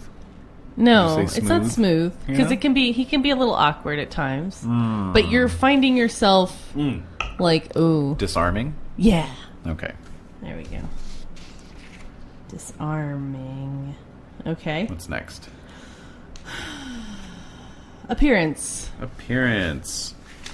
Examples include unconventional looks, photogenic, fashion sense, unforgettable face, or memorable pose. Memorable pose? Yes. Yeah. Hold that pose for me. Uh-huh. My appearance. So I'd say photogenic of those would be... Well, But if there's something else... that's boring Yeah. sounding. Like when and I have to say that when somebody says, "Oh wow, they're really photogenic," in real life, people like that look fucking weird. That's like true. they look Yeah. very strange. Right. It's because their faces capture the light in a certain way. Yeah, their angles. Like they usually have way bigger eyes than normal. I'm going to say just normal. Their cheekbones are more pronounced. Their face has a lot of dimension that the camera picks up really nicely. Yeah. Whereas regular potato faces like me, Desiree, Uh-huh. that doesn't pick up as much. doesn't Potato doesn't face. translate. But potatoes are okay. Yeah. But I don't view them Especially as if you wash them first. scrub them up. Scrub them up. Put them Scrub in the that face. Yeah, scrub that face, girl. So I think appearance for Aaron though, his appearance is like it definitely stands out. He's definitely a standout. Like he's super handsome, classically good looking. So who have we cast so far? We've had Chris Evans. Young Chris Pratt. Chris Pratt. The namesake was Chris Evans. But, That's right. Chris Pratt. We've had young Chris Pratt. Young Chris Pratt. Can't emphasize that enough. Yeah. Not current. Dude from Vampire Diaries. Zach Rarig. Okay. Rarig. Rarig. Rarig. And then currently... Blonde, Tab Hunter. Tab Hunter. So we have handsome, classically Aryan, What's your specialty? Aryan. Oh, no! Horrible! But, you could say Nordic. Nordic, yeah. very Nordic, good looks. Or Teutonic. Yeah. Just Prince Charming. That is a perfectly legit specialty, Prince Charming. Yeah. Prince Charming. He's a charming prince. I don't know what that accent was. I don't know what that was, yeah. All right, so obviously your intelligence is super high, so we didn't know. You know anyway, what? What's next? Why you gotta be like that? Alertness. Alertness. I don't have very many more to go. I just have alertness and then performance. Oh, that's disappointing. All right, What? so alertness. I have tons in threes. Yeah, so you better start buying those up. I do. I need to. All right, alertness examples include noises, right? Eavesdropping, that's fun. Fine details, okay. Hidden weapons, interesting. Crowds, forests, animals. I think my alertness. I mean, I'm in crowds a lot. Yeah, but I never pick up on stuff. True. Well, if you took good. a specialty, then it would help you. So when I say this, like, oh, I'm using my specialty, Right. Then I get an extra dice, or what's the deal? So when your specialty applies, and obviously, even if you have your attribute and your ability both have a specialty, it can only apply once, right? Because it only triggers this one condition, and that condition is that when you roll a 10, that 10 counts as 2 successes. So, like, when you just made that roll, like, how many 10s did you roll? Do you remember? 3. 3. So that would have been 6 successes if you'd had a specialty in effect. So I had my... Just on those 10s. My disarmingness. Right. Like, nothing could go wrong. Right. It's going to be a perfect Come time. on, man. It's going to be fun. You're totally doing the, like, get over here, man thing, where like, it's just come like, on. man. We're going to do this. Yeah, exactly. It's going to be fun. You're not going to regret it. All right. And oh, how you will regret it. I just had to do that with the music. So, that was weird. All right, alertness. My alertness is focused on... So, yeah, like crowds would be like picking a face out of the crowd or noticing somebody trailing you through a crowd. Anytime a crowd is involved, and that can be a little tricky. That doesn't happen all the time. I know. Like... No, I'm just saying for an example. No, I know, but it's something like, why would I don't want to pick it. But, well, to take an example that just happened, fine details, that was me asking you to notice the engraving on Sam's lighter. Fine details. Yeah, which I think is definitely something you've been pretty good about. Yeah, so. Okay. And now we have performance. Performance. That's right. Acting. So this is pretty straightforward. Dancing, singing, rock and roll. Oh, well, now... Acting, guitar solos, drunken karaoke. So nice. Yeah. I would say, well, the performance, the singing piece is a piece, but it's all about the projection of this... So voice. I'll say voice. Voice, yeah. Mm-hmm. Voice. Yeah. All right, and this doesn't go for my disciplines and stuff. No. So those just are already your specialties. Yeah, so, yeah, got it. All right, thank you for this. Sure. It's helpful, and I hope I remember it. I have it written down. It's written down, so... But we'll see. Yeah, and so I'll try and remember myself, but, like, I think if you recall, like, with Charlotte, I'd be like, oh, does this fall under my specialty, of blah, whatever it was, I forget. Yeah, I don't remember. Yeah. So anyway, So as you're looking at your sheet, as you're tallying your dice rolls, I don't always tell you why I'm having you make a roll, Right. but you can always feel free to ask, like, oh, does this fall under blah? And I'll be like, yes or no, or whatever, or sometimes it'll be obvious, Okay. So, Okay, cool. and we'll help each other remember, We because will. it's very handy. We're going to help each other out for once. What? Wait, what? I thought it was all about being adversarial, trying to beat me. I just have to beat you at your own storytelling game. Yeah. So, By the way, I was thinking about Oh. it, and I think you're up next for running something, so we'll have to talk about that. what? I'm not ready. I am nowhere near ready. Anyway, carrying on. Don't worry, we still got at least 7 more sessions of this one, so. Oh my god. Look of shock on your face. Oh no. All right. Oh no. Okay, so Sam. What do you want to play? Oh my you God. want to play Vampire? It's a whole other conversation. Do you I'm want to just- play Vampire? I'm just throwing it out there as a note, and we'll come back I just to want it. to know if you want to play Vampire. Probably. That's the worst answer you could give me. Definitely, probably. So. Okay, so I'm saying, Sam, come on, you gotta come out with us. All right. Well, just for an hour or two. Yeah, that's fine. I need my beauty sleep, Right, we all do. Of course. All right. So you walked. Okay. So Celeste. What does Celeste drive? I think Celeste drives a older model BMW. Okay. So it was once a very nice car. Yeah. Not so nice anymore. No. Sun damage. Right. Yeah. It's convertible, so the top is all cracked. Yeah. The vinyl is cracking, splitting.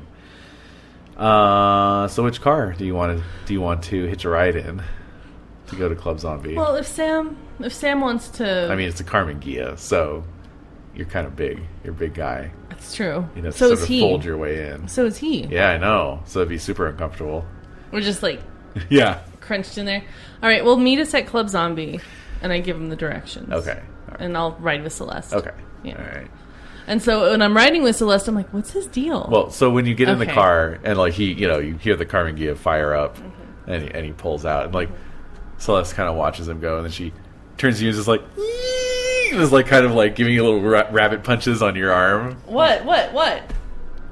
Dude, you are going places. Do you understand? Do you get it? No. Do you know what's happening? No. You're gonna like have a fucking record out, and like you're gonna go on fucking tour. Yeah, like I that do is know that. that is insane. It's pretty great. How do you feel? I'm excited about it. What else do you want me to... See, here's the thing, Celeste. Come on. You got to know this about me. By now, if I have an idea in my mind, I make it happen. So the fact that this is happening... Because I'm what? A doer. A doer. And I just... It's inevitable. So when these things are coming to fruition, and they're happening, it's exciting. Like, it's cool. Great. What's the next thing? I like that attitude. That's a good attitude to have. Yeah. So anyway, what's his deal? What do you mean? I don't- So like, the car is starting Yeah. up. So you're pulling it up. yeah. So is he like some like kindred canite? Yeah, right. Yeah. Keep my terminology straight. Like, is he a vampire? No. What the hell is he? I don't know. He's a record executive. No, So no, I okay. guess he's kind of a vampire in that way. Well, all right. I think you're so funny. So Celeste, on his lighter it said, I remember because I have an addictive memory. It says not good enough for Not heaven. good enough for heaven. Not bad enough for Not hell. bad enough for hell. What? All I mean, right. what the hell is that? Is he a demon? So she kind of laughs. She's like, I don't know. Like, Sounds like Satan to me. sure, I'm sure he likes to. I mean, who doesn't want to sound like a badass, right? No, it seemed more meaningful than that. And he didn't give you a drink. He didn't give me a drink either. Well, no, I think he knows what we are. I'm pretty sure about that. I don't know. But he's pretty discreet, There's something about him that I don't know. Maybe we'll find something out at the club. Yeah, maybe. Who knows? So what have you We'll been up to? see if he even meets us there. I don't know. So what's going on? What have you been up to? What do you mean? Well, I haven't seen you in a couple weeks. You were out of town, right? And then, like, there was that fucking shooting outside of your place last night. Like, Well, what was that all about? I Were don't you know. involved in that? No, I have no idea what that is. It was, like, all over the news. Yeah, I don't know. I have no idea. I have no idea. Make a make a manipulation plus performance roll. My voice. Yes, that's right. You can use that specialty. 6? Yeah. 3. Okay. So I convince her, like, Yeah. the way I'm saying it, it's just Yeah. like, I don't know what that was about at all. Yeah, on the news they were saying it was like maybe like some kind of like fucking turf war, like. Why but- would it be in Santa Monica? Well, that's the thing. It's like, what is it, like the fucking bodybuilders at Venice Beach are like doing drive-bys now? That's fucking crazy. No, I don't think so. I mean, why would they bring it? Why would anyone bring it into Santa Monica? Exactly. That's like, you're not supposed to have gang wars there. Well, I don't know about that, but but it seems really weird. Do you think it was like a kindred thing? I don't know. The vampires. I mean, you're the Baron of West Los Angeles. That's like your domain. You should probably find out. That's true. Actually, I should probably talk to some people about it. Yeah, you can't have that kind of shit going on, even if it's just like mortals doing it.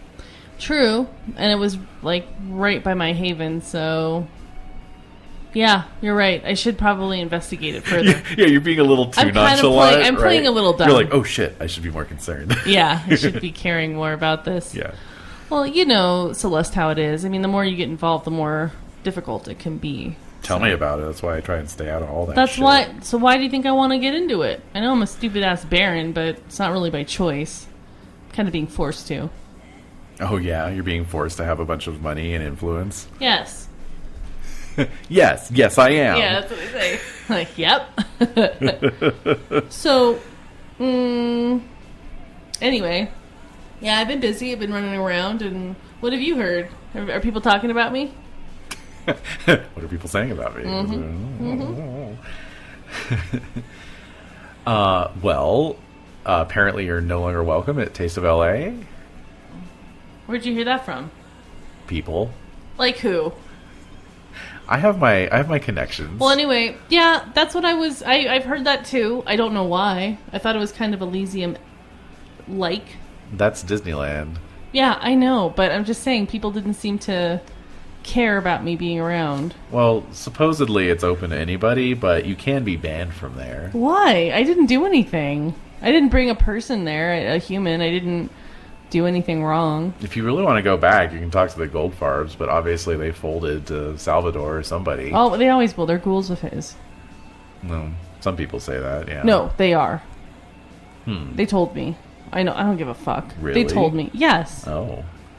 So they're totally under his control. You can almost hear the little index card being filed away. Yeah, I mean, like, he's controlling them. Well, that makes sense then, I guess. Mm-hmm. What did you do to piss off Salvador? Nothing. So let me tell you what happened. So I tell her everything. What happened was... I'd tell her that this riot was taking place. Yeah. We were going to try to get rid of Tara. Yeah. And I was going down there to do that, and that I got swept up in this kind of confrontation with Tara and one of her, people that was working for her. And Salvador and Jesus and that crew kind of happened to be in the basement of this place that was on fire. And I was completely swept away in this confrontation, and I was in a frenzy. And I went after Salvador, but not really being in my right mind. So apparently he's holding that against me. That seems really weird and petty. It is. It is petty. But you also know that, I have contacts with Muhammad. I'm friendly with him. Oh, that makes more sense. But I'm not, BFFs with him, but no, I wouldn't say that. No, it's not like we're close. It's not like we're close, but I'm friendly with him, and I'm friendly with everybody. No, that's true. Well, I think you've maybe figured out by now that you have to pick sides in Los Angeles. I refuse to do that. Well, good luck. I'm saying. Yeah. Yeah. You lying bastard. Yeah. I refuse to pick a side. Yeah. Well, I was coerced. I'm just telling you right now. Uh-huh. Not, hey. Uh-huh. Hey, look at me. What? I was coerced to join the Sabbath. So there. So you're saying. All right, so you arrive at Club Zombie. Yes. You had a choice. No, I did not. There was no choice. It's really eternal debate. It will be. All right. It's So you arrive. it's the blood is on your hands. You arrive. There's a target on your back, Oh and I'm my going to throw you God. under the bus. Oh, Jesus Christ. All right, so you arrive at Yeah. Club Zombie. Right. You, of course, are immediately ushered inside Mm-hmm. and Waving to various people, Yeah. nodding to various Finger points, people, like, finger yeah, guns. you, and etc. And I'm looking for Sam. you. Uh-huh. All right, Looking for Sam. so you find Sam at the bar. I join him. All right, he has a little martini going. So Sam, Aaron, what do you think?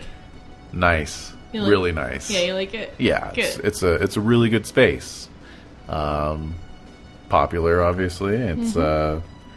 pretty packed for a Thursday night. Yeah. Well, you know, people like to get their weekend started early, so. Sure. Mm-hmm. No, this is a good scene. I like it. He's drinking his martini. Yeah, a little sipping on it. Yeah. Yeah, you know, I am trying to get out more. I'm coming out. You know, if I can be honest with you, and he kind of turns in towards the bar. Yeah. You know. He's very charismatic, too. Oh yeah, totally. So, like, I'm interested in, like, yeah, what he has to say. Charisma versus charisma. Yeah, exactly. He's more of a quiet storm. That's right. Yeah. Yes. He lures you in. Yeah. So if I can be honest with you, I'm coming off of a long period of self-imposed exile. I've been staying in a lot, and I don't know, I might have even been a bit depressed, I suppose. But Oh. I've just been cooped up in the Beverly Hotel for too long. Yeah, I mean, hotel living, that's kind of weird. Like, don't you have a home out here? Not really, no. I haven't had a home in a long time. Kind of a rootless wanderer, you might say. Yeah. But I'm just watching him. I'm watching him so closely. Like, what am I noticing? Like, is there anything I'm picking up from him? Like, aside from these just, like, pleasantries? yeah, no, he's just kind of staring straight ahead, like at all the bottles behind the bar that are, you know, tastefully. He's not looking at the dance tastefully floor? underlit. Okay. Yeah, no, he's not. What's he into? Like, what is he like? You know, Yeah, like... yeah. So So you're just kind of studying his profile. I you am. know, Yeah. his yeah. perfect. His perfect Profile. profile. Oh. So I'm looking at him and I'm like, so what? How do you want to branch out? Like, what do you want to do tonight? Like, let's cut loose. What does that look like for you, Aaron? I asked you first. Charm versus charm.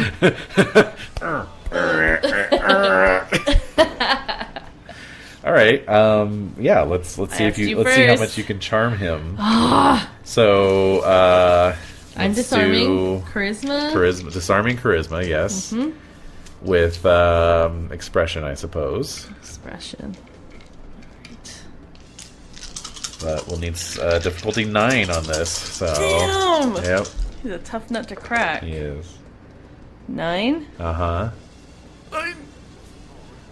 1 success at a 9. Wow. Oh man, if it had only been a 10. All right. I asked you first.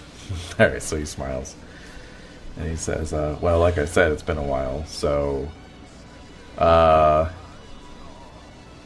don't know what is going on in Los Angeles nightlife. I suppose I should probably familiarize myself with that." Well, I mean, do you want to dance? I mean, like, what do you want to do tonight? Like, do you want to dance? Do you like... So when you say that, he kind of furrows his brow, like as if he'd forgotten dancing, you know. Weird. And he goes, Like, look all these people. Like, look, you're a good-looking guy. Any of these people could be yours. so he... You just have to go out there and dance and move and, like, you know. All right, so he looks out of the dance floor with all the pasty goths, you know. Right. He goes, "Yeah, dancing. I haven't done that in a while." So he walks out towards the dance floor, and there's like, you know, some What the heck? there's some goth girl in like, you know, torn fishnets Yeah. and, you know, big you know, crimped hair, you know. Yeah. And so he walks up to her and he gives her this like big ceremonial bow, you know. And I'm just watching this, like, kind of transfixed. And it's like this weird, like, you know, industrial music playing in the background, you know. what does she do? She looks a bit bemused, but then she starts to giggle. And so he takes her hand and, like, leads her out onto the floor. And then is just very clumsily kind of trying to ape the, you know, the non-dance dancing that's going on, you know. So. This is so weird. Alright. And I'm like, this is fucking weird. Yeah. So I'm looking for Celeste. Alright, so she headed back to the sepulcher. Oh. Yeah. Okay. I'm gonna go there. Alright. I'm gonna let him do his thing. I don't want to his watch thing. him, you know, like, it's awkward. Well, actually, as you are preparing to head back, you know, the song ended, and then this slower number is starting up, you know, so they're just kind of doing a little back and forth swaying slow dance, you know, and then all of a sudden he looks very alert, and he says a few words to her, and just starts making his way towards the exit. Okay. And he looks back at you and just gives you a little wave, like as if to say, like, don't worry about me, but I have to go. So I'll just nod and wave. And then, like, the closer he's getting to the exit, like, the faster he's moving, and then he's just practically running by the time he leaves the club. And then, let's get a perception plus alertness roll. Yeah. Too bad you didn't take that crowd specialty. You know, this is what I don't like. I'm like, just teasing. I'm totally teasing. I don't like that. Like, I feel like I try my best to just be All confident right. with my choices. Okay. To have somebody constantly be like, too bad you didn't do that. Like, you know what? Well, you know that you can't take a specialty that's going to cover everything. So I'm that's aware, that's why I'm but I like teasing. to feel confident in something I just newly chosen. Well, you should be. You should be confident. All right, what is it? Let's say difficulty 7. 7. Well, fine details. Uh-huh. I can still pick out details in a large room. There are details. You rolled some 10s, didn't you? I rolled 110. Yeah. How many regular successes did you get? Regular successes. 4, including the That's 10. That's fine. That's fine. So what you see is I'm haggling over the 4. right. I should have never told you about specialties. So Been playing without them for how long? I know. So he dashes out the exit, and then you see like a trio of guys.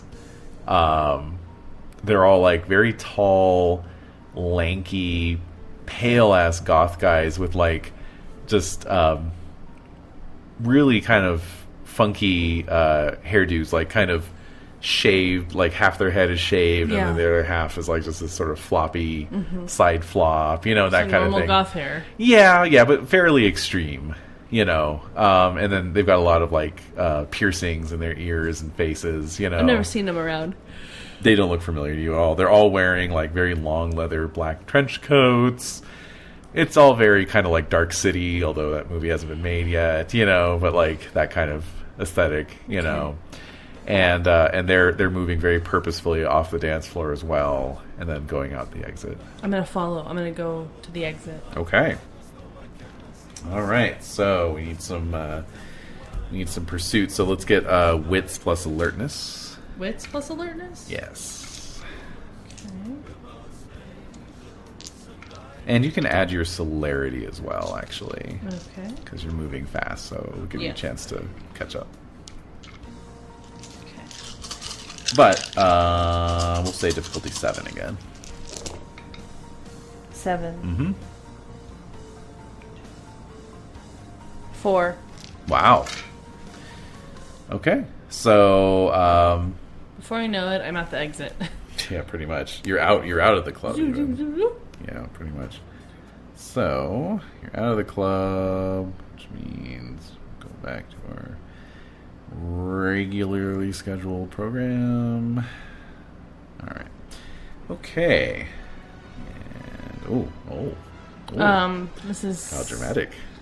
It's appropriate though. It's appropriate. Oh, what? Why? So I don't like that. No. Don't like that. Nope. Okay. God damn it. All right. So let's see here. Oh, interesting.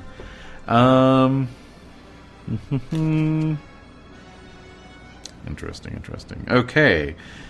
Yep. So you see that Sam has headed down the block and jogged across the street to a little public parking lot that's nearby, where his Carmen Gia is parked, and then these guys are pursuing him. I'm following. Okay. And so they're coming up on him fast as he's reaching for his keys. So then he turns around and he kind of like puts his hands up in the, hey, I don't want any trouble. Like, yeah, kind back off. Like, hey, come on, guys. It's all good. But they're definitely like encircling him. Their body language is very threatening. I'm going in. All right. Yeah. All right. Saving the day. Okay, very good. So you're basically coming up on them without them realizing it. Let me give them a roll here. What the hell? What is your dex plus your celerity plus your stealth? What would be the total of that? Let's see. That is 5, 2, 7, 9. 9? Okay, so it'll be difficulty 9 to hear you coming up. Parkour. Parkour. And it's a no for 1. And somebody heard you. And He's gonna reach out and grab me by the neck. Yeah. Okay, so 2 of them don't hear you, so the third one is like turning around, right? Does it look like a mortal? I mean, it does. Yeah, but he looks weird. He looks like not quite right. Right. Almost looks like kind of that Ted Cruz effect of like, Uncanny Valley? Uncanny Valley, that's it. He's like wearing a skin suit kind of thing, right? It's like this human skin suit itches me, It's a goth Ted Cruz is what I'm saying. Do they all look the same, like Agent Smith? Or Ted Cruz is Dark City. Do they all look the same? Well, but yeah, in all seriousness, it is like that kind of Dark City effect, like the sleepers, you remember? Yeah, they all look the same. They all look very similar. So it's like, yeah, like they're kind of different, but at the same time, they're like weirdly similar. So I'm going to approach this one. All right. Well, so he sees me. So he's turning around. So let's get an initiative roll. Oh, let's do it. Yeah. All right. So let's see. Wits 5, plus dex, right? 5 plus 8, 9, 10. 10 plus a d10. Okay. Damn it! 12. Oh, I got a 13. Shit. Interesting. All right. So let me look at this.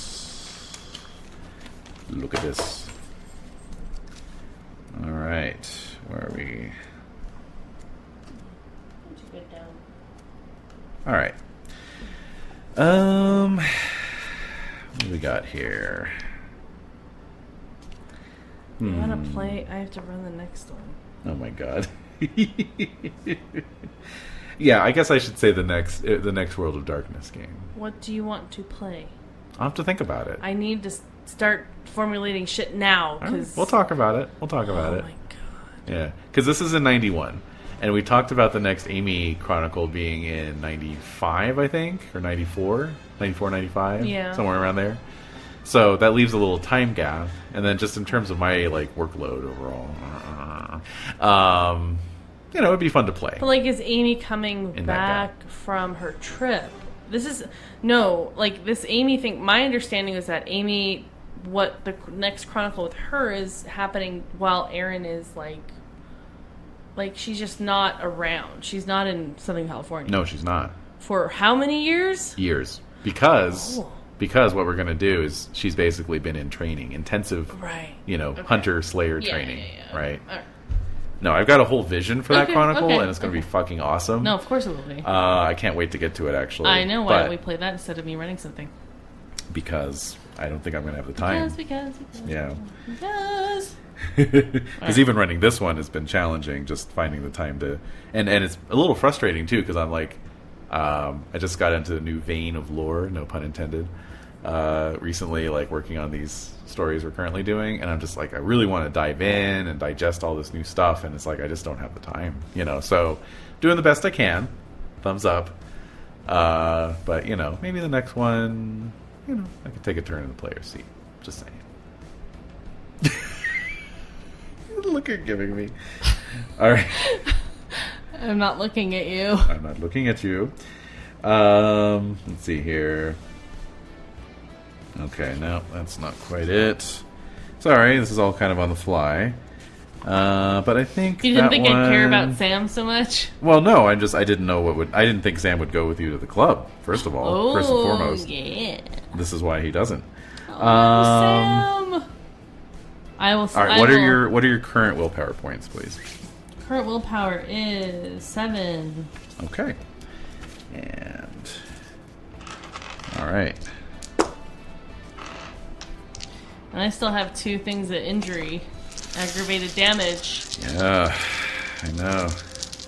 All right, here we go. But I have a lot of blood, so. Okay.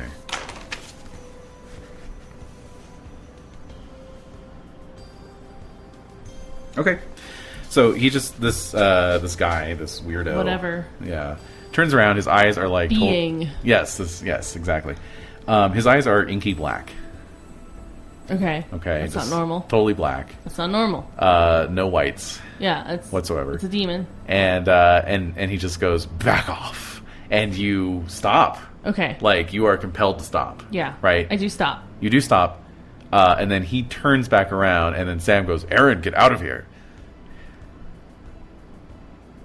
I look confused. A question mark hovers over my head. Handsomely confused. Yes. All right, so I only got 1 success on that, so... I'm going to go for it, as I'm swift. Okay. Continue running for a number of turn. Okay. Yeah, so you're just pausing for a turn, I'll say. Yeah. Which, as we recall, is anywhere from 3 seconds to 3 minutes. It's 3 seconds. Yeah. All right. So. So I feel that in my ghoulies, my Yes. gonads, like my withered gonads, your I feel the raisin-like back off. I'm gonads. like, whoa. Yeah. My what? My raisins? Feel it in your raisins. I was like, whoa. Yeah. Like, that feels weird. Yeah. That's not normal. Yeah. I usually don't feel that. Right. And especially like, hey, I thought I was immune to these sorts of mind affecting things. Yeah, now, so right? this is upsetting me. I'm like, fucking But Manon. it doesn't feel like It's a not vampiric thing. It's yeah. something different. It's something else, yeah. But now this has gotten their attention, so they've all turned Turned around on me? to face you. Yeah. So there's this little standoff going on. Yeah. You see that Sam is like kind of reaching for his car door handle. Yeah, he should right? do that. Yeah. So I'm like, so I say, oh,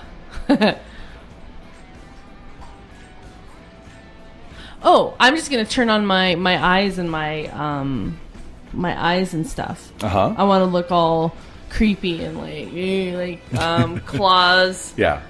Fangs and eyes, just like Threatening. Okay. Yeah, I'm like snarling, like growling. you Okay. know? Okay. Yeah. So great. Let's get a manipulation plus intimidation roll. Okay.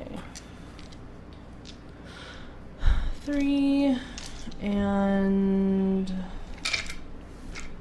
yeah, that's all I got. And this is difficulty 9. So Oh god, no. Oh, cool. 2. oh wow. Okay. Yeah. All right. So I wanted to distract them enough so he can leave. Yeah. So Because this is my fault. I mean, like, Sure. I coaxed him to come out. Mm-hmm, I don't know what's going on. Obviously, like, there's something weird happening here, but I can take him on and distract them at least. Sure. Okay. Cool. So he jumps in the car and fires it up, and then the car door slams. Yeah, and they would probably So they look, of course, and then since he always backs his car in, he can just zoom out. He peels out, and they're just kind of impassively watching. It's like they're Staring not. the car, they're not like super upset. slowly moving their heads as they see him leave. Yeah. So then they look back at you. Yeah. And then the one that told you to back off just says, "Next time we won't be so nice." And then as a trio, they begin floating up into the air. Roll my sand. Yeah, exactly. And so I'm like, what the fuck are you? I'm like yelling up at them. I'm gonna do it. This is old school Aaron. It is. What the fuck are you? So they're just floating up in their black trench What are they, all coats. Pennywises? Like, Yeah, basically. It's a gang of Pennywises. I believe the plural is Pennywiseoi. Wiseoids. Pennywiseoi. Yes. Okay. But yeah, so they don't they're just answer. looking super, super Scary, super goth, creepy, and weird. super scary. And there's that June gloom with the marine layer. And they just disappear. Up into the clouds.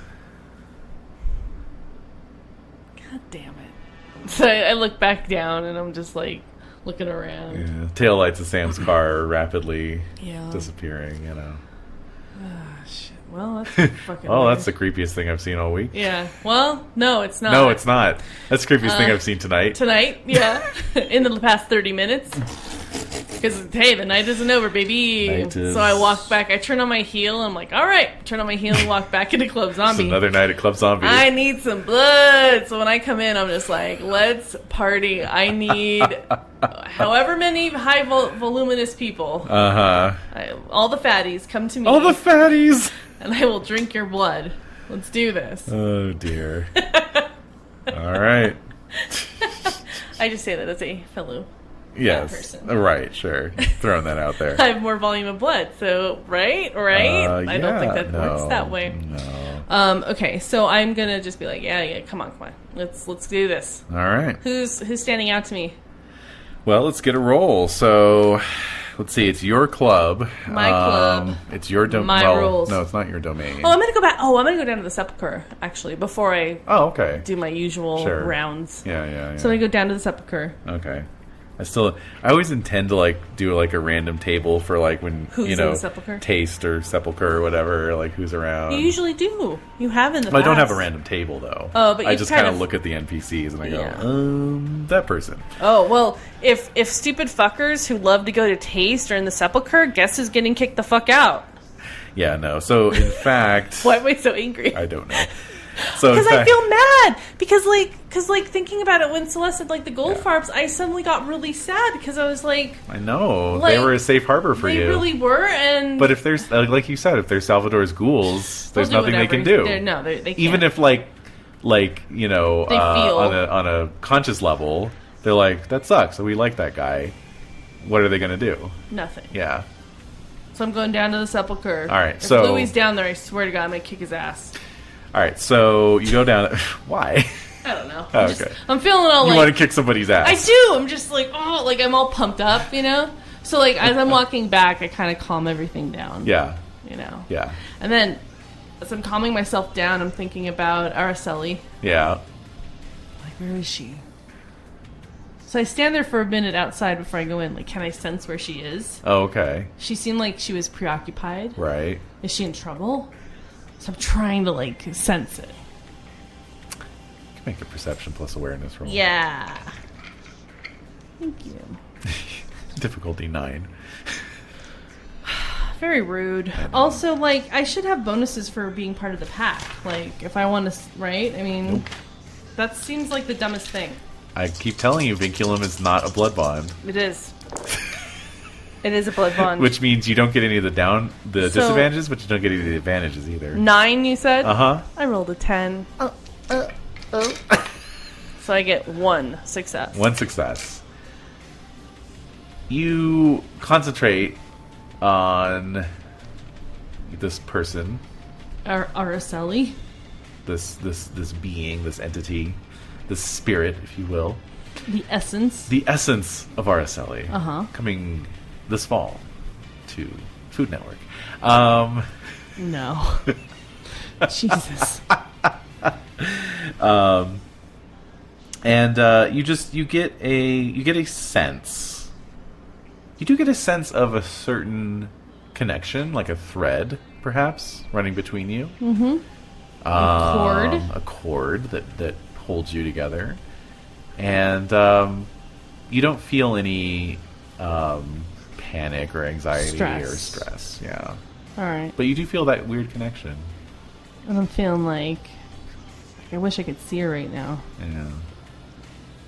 And then I shake my head like, fucking blood bond. It's a fucking blood bond. I don't care what they say. It's I'm muttering to myself as I'm walking into the club. And I go to the sepulcher. It's a fucking blood bond.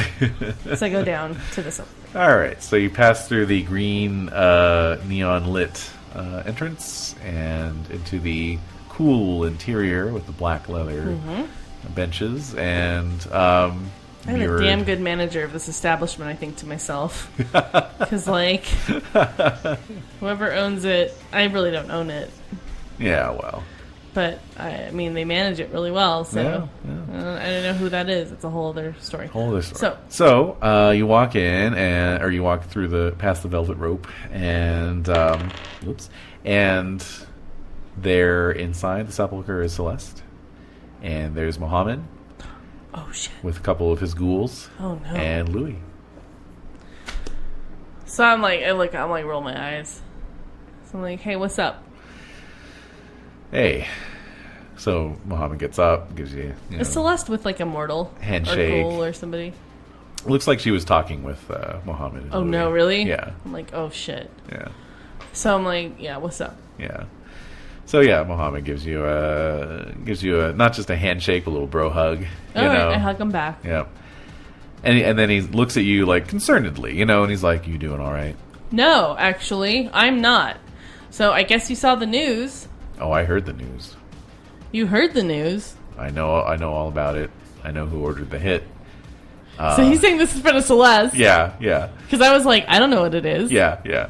Well, but he's saying it like she's talking to Louis. Like he's saying it low. Okay, like, we're just talking quietly. Yeah. So like, Jesus and Crispus came, and they just basically told me to stay away from everything, and mostly, I guess, because I'm hanging out with you guys. That's exactly why, and I'm going to tell you, I filed that away, and that is just the latest grievance. But now is not the time for the Crypt Sons to make their move against El Hermandad. That time will come. However, if you want to go after Salvador... No. Are you sure? I could give two shits about Salvador. Here's the thing. So I pull him aside. Yeah, I'm pulling him like further away from Louis and Celeste. Right. And I say, Salvador... I have nothing against Salvador. He's going to interpret what... He knows what happened down in that basement. I was in a frenzy. I couldn't control myself. It's like I'm still thinking, like, that's what he's holding against me. Right. It's not the fact You're that really focused on that. Yeah, I am. Yeah. And he was able to deflect me.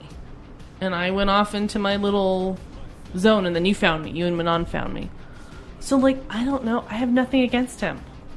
The mere fact that I'm spending time with you, and I'm, like, seen with you, I guess. Some people are spying. I don't know, but people seem to care about my whereabouts. You're the Baron of West Los Angeles. Whatever. I don't... Yeah. I just kind of, like, whatever. Like, I'm wrinkling against that, too. Yeah. So, I'm just saying, I don't have anything against Salvador. But he is going to use the blood as a cat's paw, as you know. Oh, I know. Yeah. I know. We're prepared. We're prepared. Yeah, so... I don't know, Are you but sure? I think... I mean, look, the only reason I got out of that scrape was because Araceli was nearby. I know. And my coyote. And we made pretty quick work of that whole little crew. So if that doesn't scare the shit out of them... Oh, it should. I don't know what will. And that's what I'm telling you, is that Salvador does not know about our pack. Right. And we're all here in town right now. We could make a strike. We could take him out. What about Jeremy? Jeremy is a whole other issue. And I have my plans for him as well. What, to kill him? Big shock. Oh, wait a minute. I gotta remind myself. So, wheels.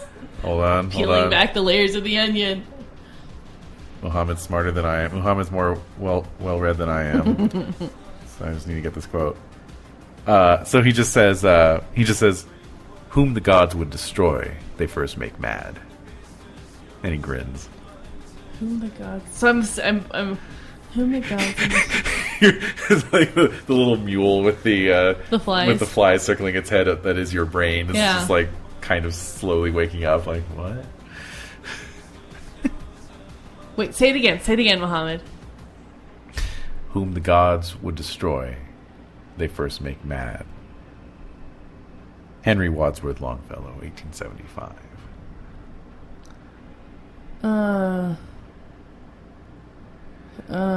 Anyway. Yeah, exactly. If we take out Salvador, Jesus becomes leader of El Hermandad. Salvador has been grooming him for this. He's not ready. It'll be too much for him. Crispus is Jeremy's boy. Whatever. They're tight, but we can put a wedge between them as well. I think now's the time to move. And with our pack here in town, you have not seen Emily at work. She will carve up a motherfucker. You felt her boot on your head. You know what she can do. That's true. We can do this, man. Because what he did isn't right. Well, I know, and it's He tried to take you out. It's it's misguided. I mean, It's misguided. Aaron's so white sometimes. I know. I mean, it was in a moment of passion. It's misguided. He doesn't understand, obviously.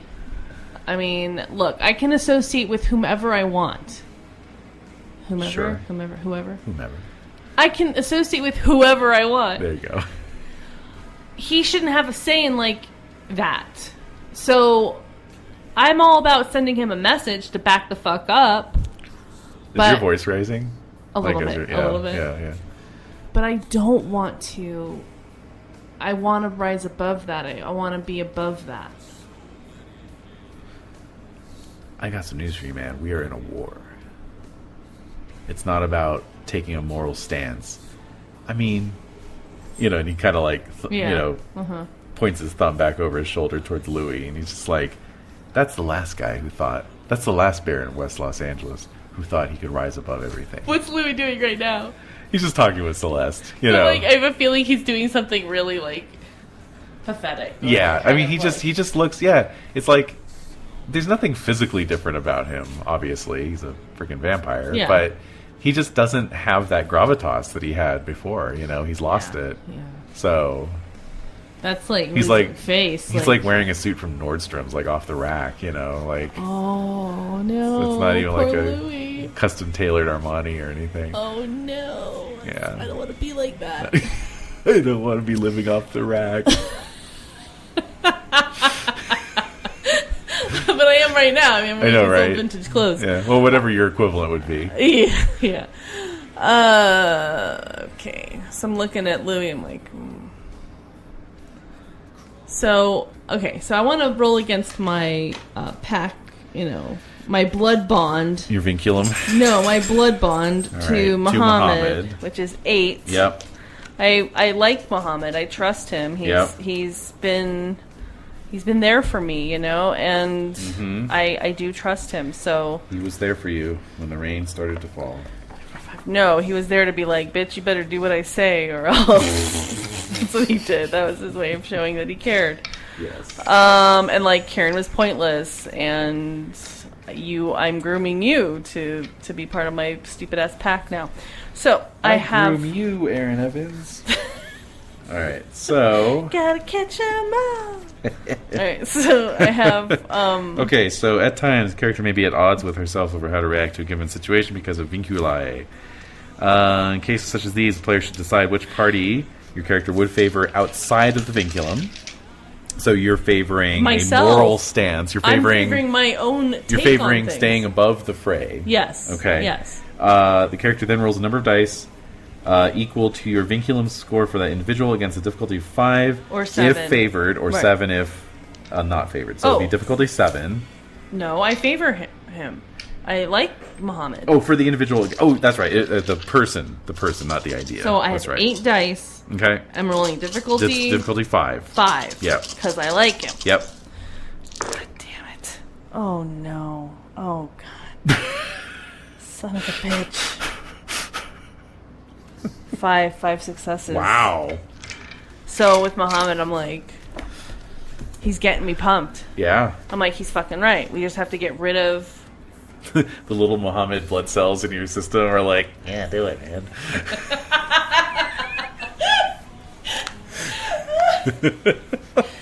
Oh my God. Just fucking do it. Go for it. Salvador's a punk. Salvador isn't I know how powerful he is. Uh-huh. Damn it. Yeah, you know what? Tit for tat. Let's do this. He fucking came into my turf. He came into my barony. He came into my haven. Almost went into my freaking house. And trying to tell me what to do. That's what I'm saying. The only thing I'm thinking, though, is that maybe Jesus did this without Salvador knowing. There's no way. There's no fucking So way. I think back in the car when I was in the car with them and Yeah. like Salvador picking up that phone and being like, Yeah. hey, Leon, Yeah. this is where the Crypt Sons are headed, blah, blah, blah. Yep. And I'm like, so my 5 successes are telling me like, yeah, Muhammad's right. Like, like no, Salvador totally put this hit out on me. Yep.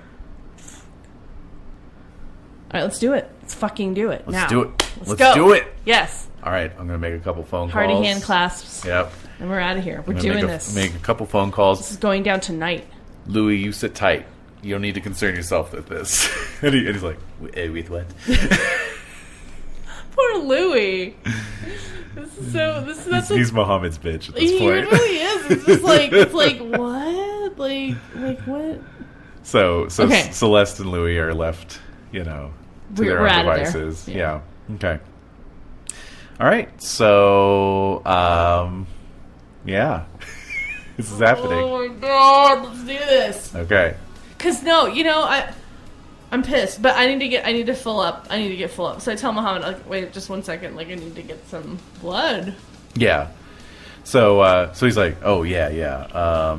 You call the pack. Okay. Or you call our friends, and I'll get to work. All right. Just in the club. Yeah. All right. So we're gonna say difficulty 3. 3. Um. Disarming. Yeah. Disarming charisma plus. I Expression. guess expression. Yeah. Yeah. 3. Mm-hmm. And friendly face, right? That reduces the difficulty, but we can't go below 3. Your I'm fame. at 3. I'm at 3. Your fame could add, though. Oh, fame. Yeah, 3, I guess. Uh huh. Okay. 1, 2, 3. And then your herd. Yes. Another 3. Mm-hmm. Okay. All right. Status? No, that's only in the vampire community. So. All right. 3. Mm-hmm. 1 blood point per success. Oh my God. 10s count for 2. Any success above 3. 3 or better. 3 or better. Yeah. Oh shit. Okay. 1, 2, 3, 4, 5, 6, 7, 8, 9, 10, 11, 12. Jesus. So I got. So those. Okay, wait. 1, 2, 3, 4, 5, 6, 7. So I fill up 7. Uh huh. That means I have 5 extras. Can I instantly heal up one of my Yes. aggravated? Yes. Okay. So I'm at bruised. That's fine. All right, so that takes you a good hour and a half, obviously, since you have yeah. to spread it out Feels amongst good. multiple people. So at this point, the club's clearing out too. It's Yeah, starting to it's- clear out. it's getting to closing time. And so the more last blood call. I'm getting, the more I'm like, Yeah. I am into this. Like, Yeah. we are doing this. Yeah. I'm gonna make a move Yeah. because no. Last night was ridiculous. Yeah. Okay. Who am I now? Can't blame Paco anymore. No. But you know what? He had an influence on me for sure. He did. Paco left his mark. He did. Okay, so Did you I know this is all we are flying by the seat of our pants. This is good stuff. So I just need to go into a different wiki and get Salvador's stats here. Oh, no. All right, here we go. Salvador. I mean, here's the thing. Salvador is being a little too bold. He's a little too... he has to understand. He has to know what he's dealing with here. Again, I think I made the speech... I made this speech last session. Yeah. Like, Aaron has... There's probably a rumor of him diablerizing somebody. Okay. Probably just associated with Karen, you know, like, oh, she's you know. Yeah. Like, oh, wait, why would it be associated with Karen? Because she's bad and evil. Oh, she's bad, yeah. Yeah. Infamous sire. Yeah, infamous So it's bad enough that, like, oh, yeah, you know, well, it was Karen Anatos, blah, blah, blah. Yeah. So there's a rumor that he diablerized somebody. There's Right. definitely a rumor that there's facts. He killed Petrodon. Fact. Everyone was there. Yes. There's the factoid that he killed Cock Robin. Yes. But as may or may not be true. Which may or may not be true, but You have good reason to think maybe it isn't.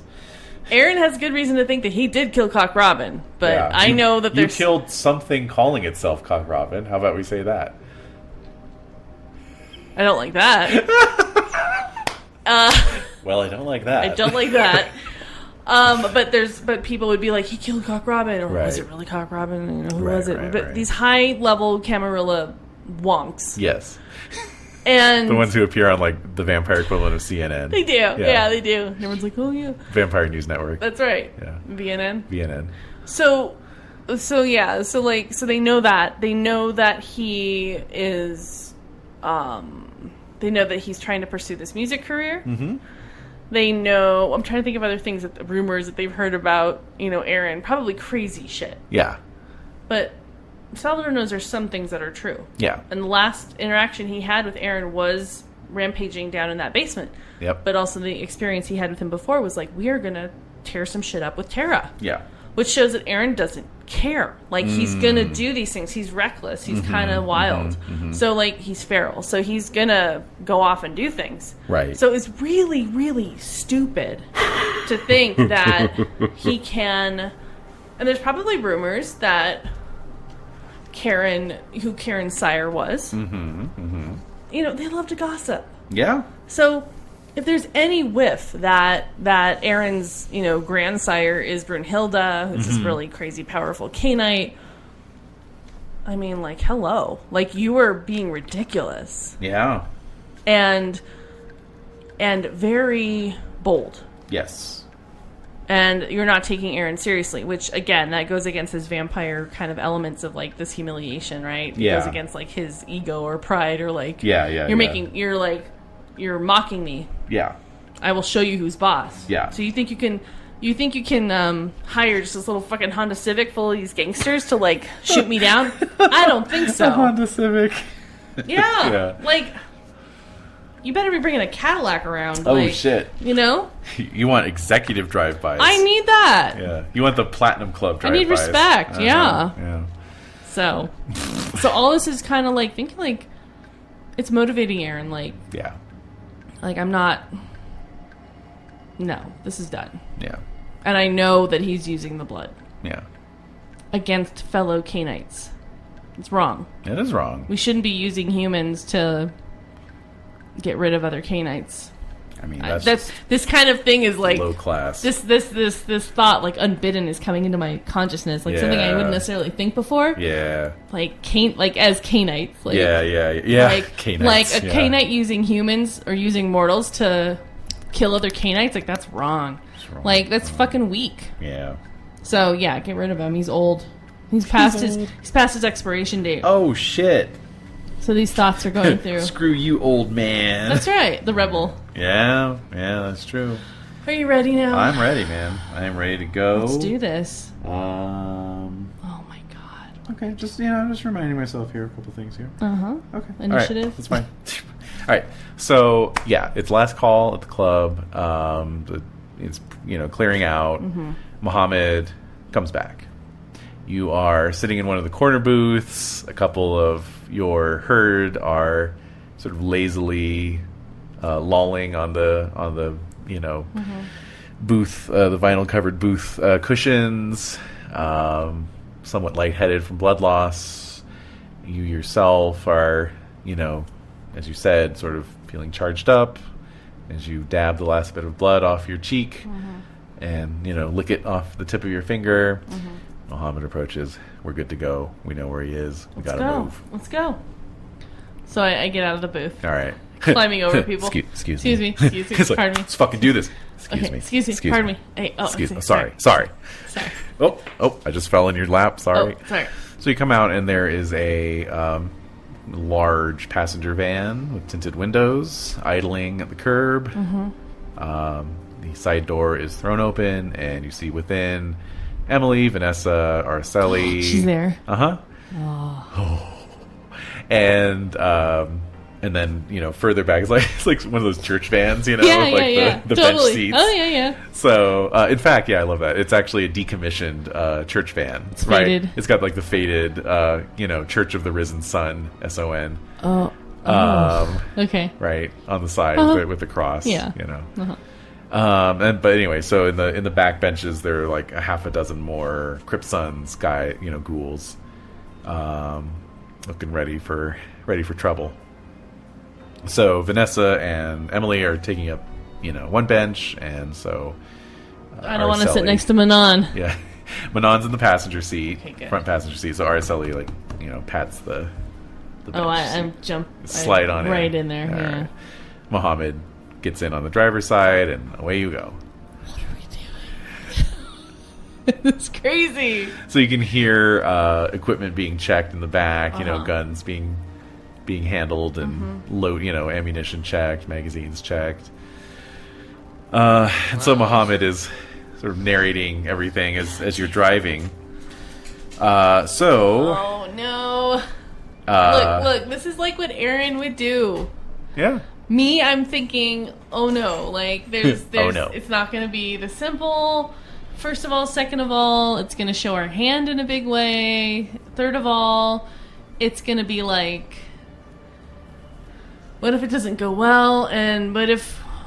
Part of me thinks Desiree. This is Desiree. Part of me thinks like Salvador. Desiree speaking. Like Salvador really like he may not have known that Jesus did this until last night, and then suddenly being like, "What the hell did you do?" Yeah, exactly. Well, sins of the Father? son, sins of the child. Yeah, sins of the chilled. Of the chilled. All right, so as you're driving, Muhammad is filling everyone in on what's going on. I mean, obviously everyone had the basic idea, but his contacts have revealed to him that Salvador is actually boarding a private jet in about an hour at the Van Nuys airport. So we're going all the way to Van Nuys? Yep. Oh my god. No, not Van Nuys. No, it's just such a long way. No, I know, yeah. Well, I mean, at 3 a.m, it's not that bad. No, There's we're no traffic speeding. or anything, and yeah, obviously you're cooking along. Once you get on the 110, Yep. once you jump on the 110, Yeah. but you're not riding in a Blazer, No. but you are going like Speed Racer. So 2 out of 3.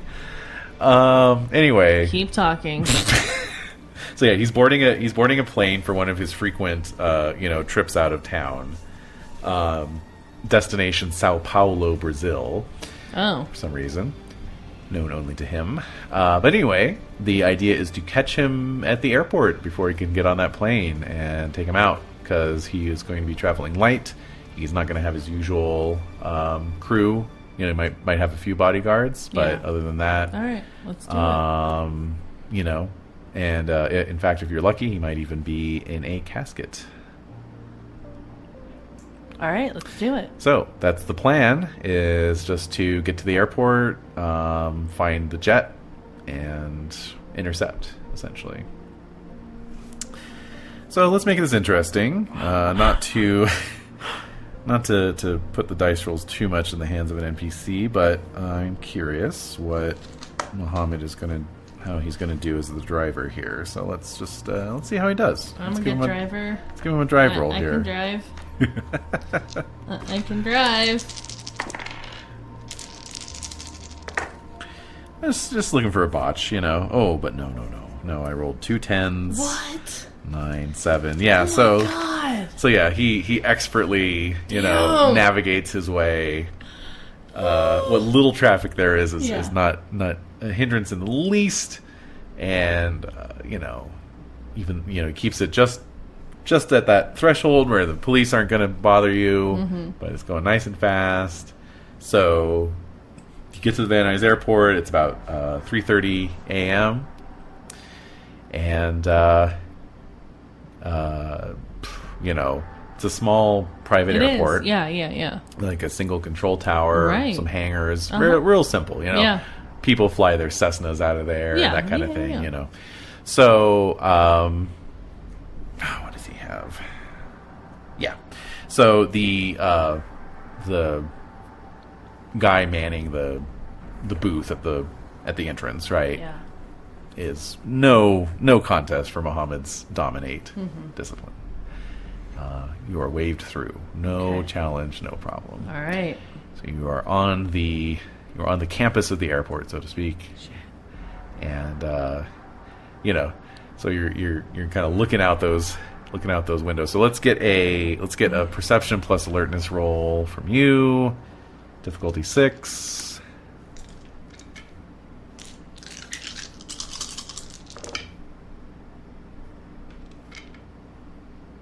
Three. Okay, so you spot a Learjet. It has a rolling stair car. Bluth Company stair car parked next to it. Oh my god. Right. So And there it is. Yep. Over there.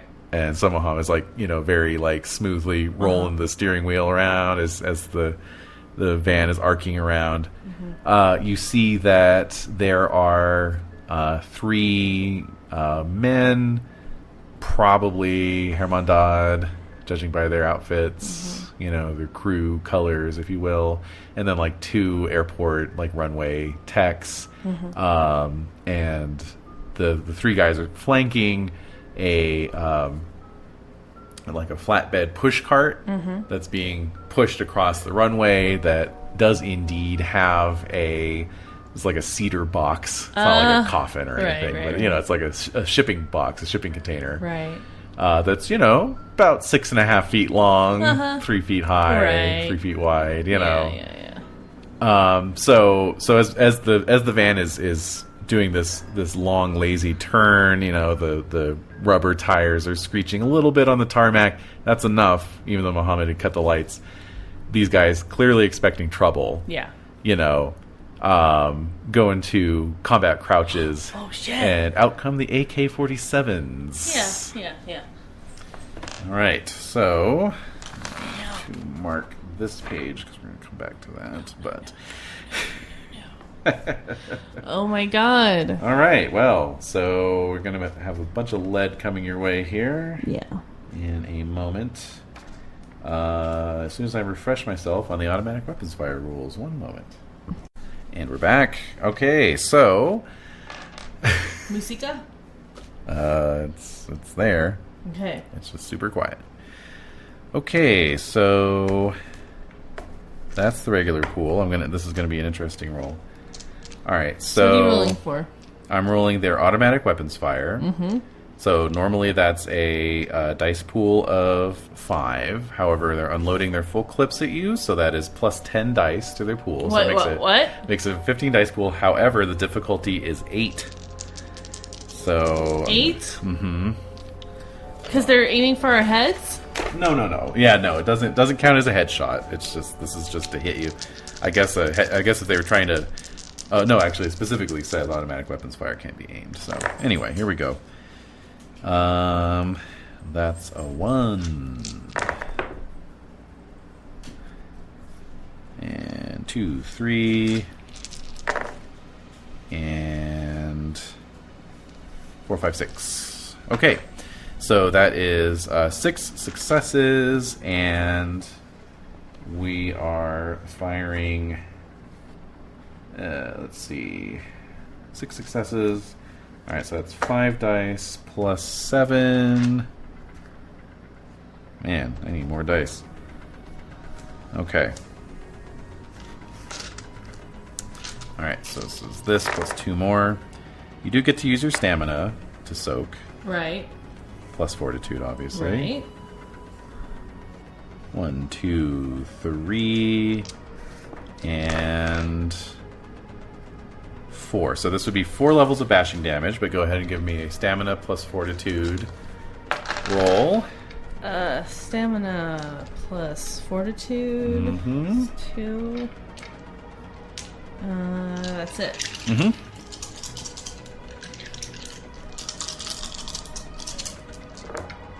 What's the 6. 6? Oh, damn. 2 successes, but I rolled 3 4s. Oh, man. Alright, so you take 2 levels of bashing damage. Okay. All right, that's fine. Yep. Okay, as the as the van is just absolutely riddled with rounds. I mean, the glass shatters, every window shatters, the upholstery just explodes, into big puffs of stuffing. Everybody kind of instinctively ducks down, Right. But it's, sort of eerily quiet as everyone's just kind of dealing with it, like that's just, hey, it's a hail of Right. gunfire. What are you going to do? I have kind of a stupid question. Please. When I'm marking my health, Yeah. when I have 2 levels of bashing, Yeah. would that go into, like, basically 2, like, I'd end up doing, like, a lethal mark onto one of the boxes, or 2 boxes would have bashing damage? Correct. It's the latter. They don't stack. So, and the worst is always at the top. So you've got your aggravated level at the top, Right, and then you right. just do bashing. So Okay. you've got 3 boxes Just making filled, sure. aggravated, bashing. Right. Okay. Okay. Good. That's not a stupid question. And then I keep adding the lines Right. as I So go forward. if you were to take, say, a point of aggravated damage, you would convert the second box to aggravated, and then you would add another box of bashing down below just to keep the number consistent. Got it. Right. Okay, that's what I have been doing, but I just wanted to make sure because I'm scared. Yes. No. This is. Here we go. All right. So okay. So, the side with the side of the van with the side door was facing away from the gunfire. Okay. So you're closest to that door. All right. Manon is jumping out of the passenger side. Okay. What are you doing? I'm jumping out. Okay. I wanna get You're out. gonna throw those doors open. Okay. What is your intention? What is your plan? Well, what I can see is get rid of the people with the guns. Okay. So you're gonna take those guys out. I want to try to take, and they're probably ghouls, so I'm gonna go for them. Okay.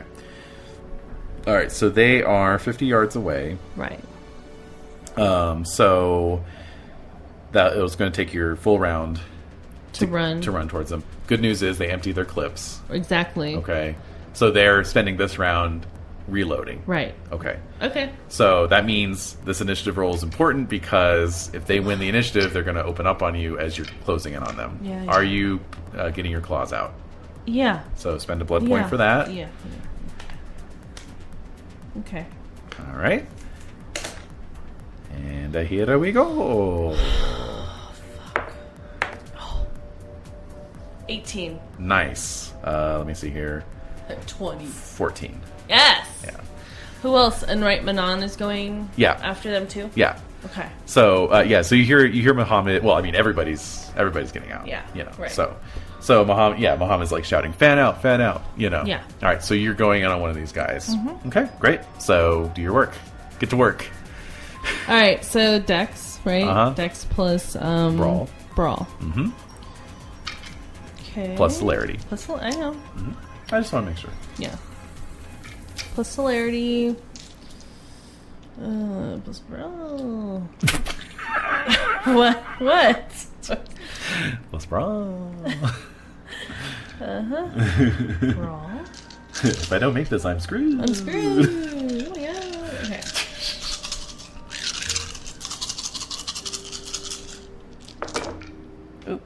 Oop, oop, oop. Okay. What are those? All right, so it's 6, right? Mm-hmm.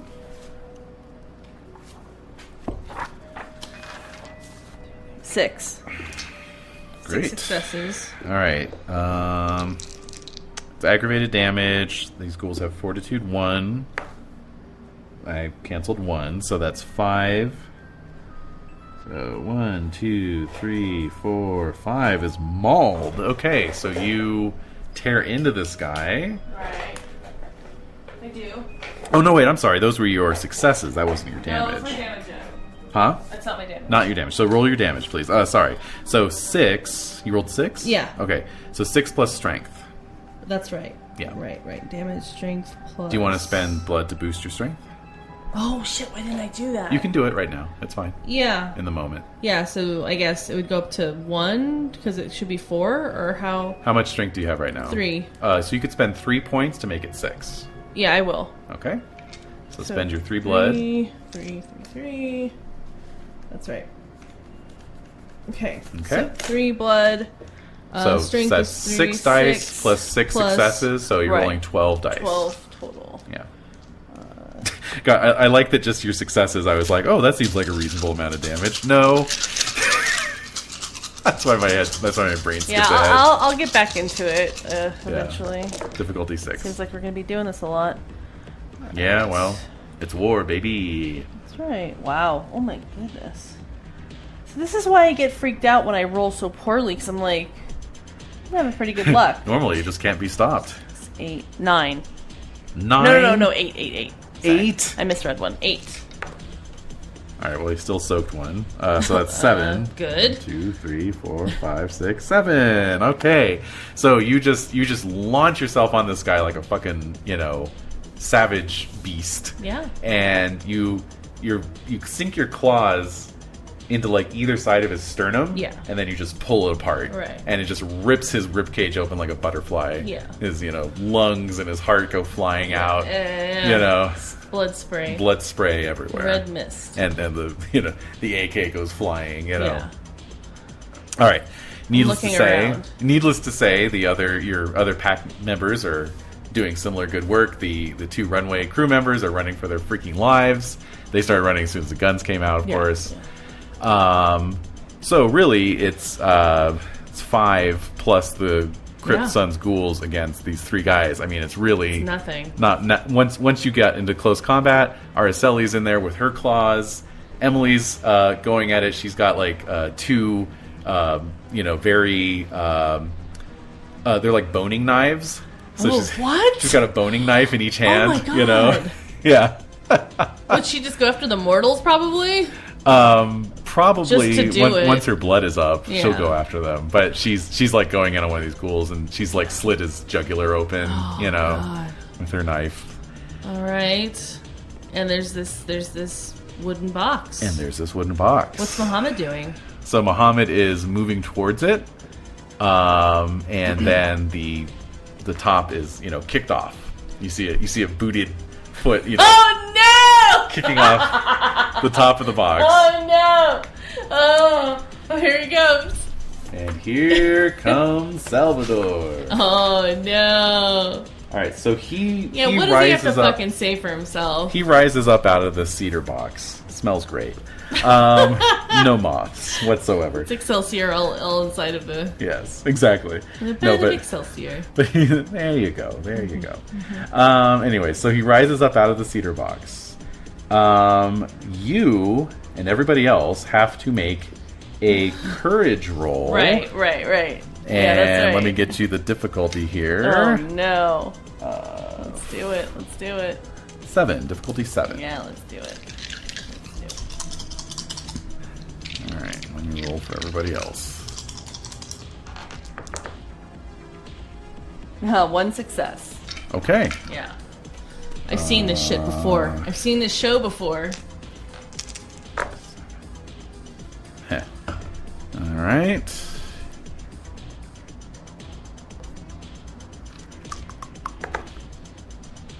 Interesting. Oh no. I've just thought of a couple things if this happens. What do you mean? Just the ripple effect. Oh yeah. Oh no. Okay. God damn it. All right. So Salvador looks, you might say majestic. No, but he He looks. It reminds me of how he looked down in the basement. Yeah. No, he is. The majesty. He is in full regal furiousness. Yes. You know, you've never seen his normally calm demeanor look so twisted with righteous indignation and fury. You know, so both Vanessa and Emily hang back. Yeah. But you, Manon, and Seen Mohammed, this. Yeah. closing in on him. Yeah. Okay. So, yeah. Let's go. Let's do this thing. Mm-hmm. There he is. Okay, so let's roll some initiative. Oh, man. Oh, God. Okay. 11. Okay. Damn. All right. God damn it. So let's see. You got an 11. Salvador got a 15. Oh. And Where's Araceli? oh, actually, yeah, she's okay as well in terms Okay, of all right. courage. Let's see here. And you're remembering your celerity on your initiative? Yes. Okay. I rolled a 1. I rolled a 1. Okay, so Muhammad is it. And Oh, wait. No, I rolled a 12. Sorry. well, 12 total. Okay. 8 plus 3 is 11. So 12. 12. Okay, so Salvador acts first. No, are you serious? I am serious. No! Oh, I couldn't be more serious. Oh, no. Oh, no. Oh, no. Okay. We're screwed. Damn it. All right, let's see here. Well, I don't know. I mean, you've got him outnumbered. He's a canny guy. He's survived a lot, you know. Exactly. Let's see here. Wait, I don't know where you were going with that sentence. Well, you said we're screwed. Yeah, we are. Uh-huh. And then you're like, yeah, he's a pretty smart guy. He's gotten out of many scrapes. Like, what? Yes. Like, how is it supposed to help me feel better? No. Okay. You didn't realize what you said. Like, Oh, yes. Oh, I realize it. you're like such a buffet. What to choose from? What to do? Okay. All right. So the three of you are closing in. Getting close. Wait, the four of you are closing in on Salvador. And he looks at all of you. And he says, I'm terribly sorry, but we will have to save this for another time. And then with preternatural speed, you know, he just kind of turns and zips away and, like, vanishes from sight. I look at Muhammad, shrugging. So Muhammad is, like, standing there looking very, like, and then he goes, oh, you're trying to use that shit on me? On me? I am the Lord of the Shadows, Salvador. Yeah! He's evil! Oh my goodness. Holy shit. Let's see here. Oh my god. Okay. Oh, my stomach is churning right now. I don't know what's gonna happen. Okay. So he says, I am the Lord of the Shadows, and... yeah.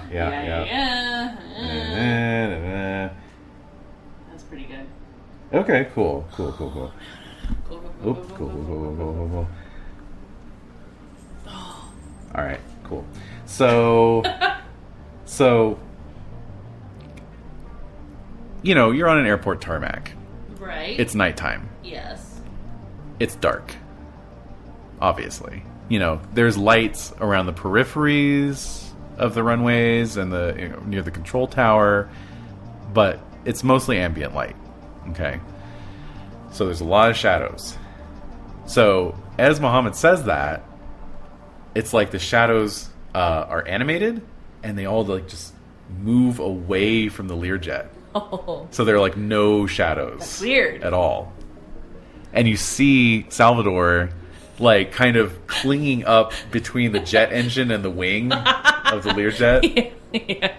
Like a weird little possum or something. Somebody get a stick, poke at it. Yeah. Come on, get rid of it. And Throw it then over the wall. and then in the next instant, everything is plunged into darkness. It's like the shadows come rushing back in, like the ocean almost. But it's like you're surrounded. Like you find yourself in this cloud of inky blackness, and it's kind of like it kind of feels viscous. It's like the shadow fibers are like moving over you. Oh, wow. Okay. Okay. All right. So let's see here. Let me just who give is- him a roll here. Okay. So it was Salvador, then Mohammed, Right. in terms of initiative? Well, it was yeah, exactly. Okay. Yes. So let's see here. Am I last? I'm last, right? You're not quite last. Oh, no. oh, shit.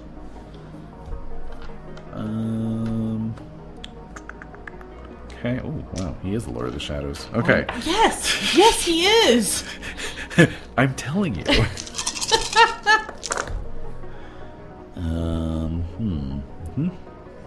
Oh yeah. Oh my God. Okay. Okay. Okay. Also, like sound is kind of muffled. Okay. So it just feels like you've been thrown into a tar pit, basically. Right, right, right. Okay. So you hear. Well, what do you want to do? It's your initiative. Oh, I'm next? Mm-hmm. I'm going to go straight for that spot where Salvador is clinging to. Okay, so Like, I'm it'll- going to try to move through the shadows to You'll do have this. to go off like sense memory, Exactly, basically. yeah. So let's get a how about a wits plus athletics roll Okay. to do that. Okay.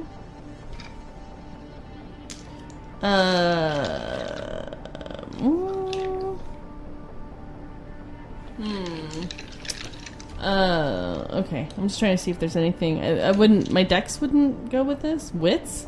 Yep. Yeah, because it's like it's your spatial sense. It's like your it's like right, okay, if fine. I run in this direction, I will I will Okay. go. All you know, right. Yeah. All right. 7, Yeah. No, 6. 6. Mm-hmm. 1 success. All right, so you run in a direction that you feel is probably the right one. But yeah, it is like, it's not like running through tar, but you can just feel the shadow kind of like moving around you as you run through it. You know, it's like you're parting the shadow. Mm-hmm. And you can hear a muffled sound of another pair of feet also running in the same direction. Okay. And then yeah, you are basically going to be in close combat with Salvador. Oh my god. So let's get initiative roll again. All right. Oh no, this has not been going well for me. All right. 17. Okay, that beats my 12. Damn.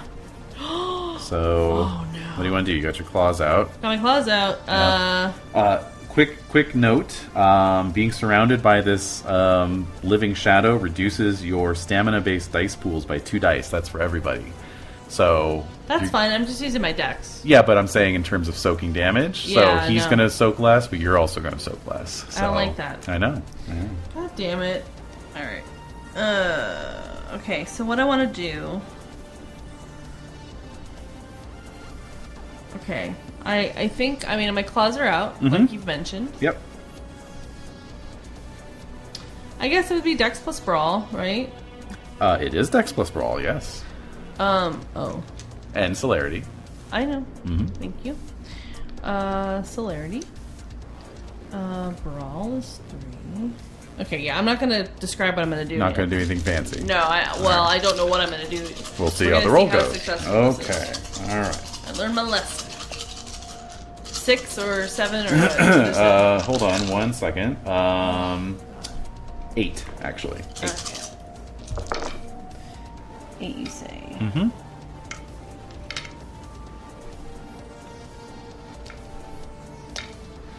Oh, and Dex swiftness, right? Can I use... Specialties don't apply to combat, so sadly. What's the point of a fucking special? Oh my god, would you stop? 3. 3 successes. 3 successes. Okay. Could have been 4. Could have been 4, everybody. Oh, we didn't include your potence bonus on your last damage roll, did we? You have potence, don't you? I did include it. Oh, you did. Okay. Yeah. All right. So 3 dice plus your strength of 6 is 9 plus potence 1. So that's 10 dice damage. Right. Go for it. Okay, 4. 3, 4, 5. And this is just 6, always, right? Yeah, yeah. The darkness does not make it harder to rip his. Okay, I have an limbs edge off. here. Okay. Okay, that was dumb.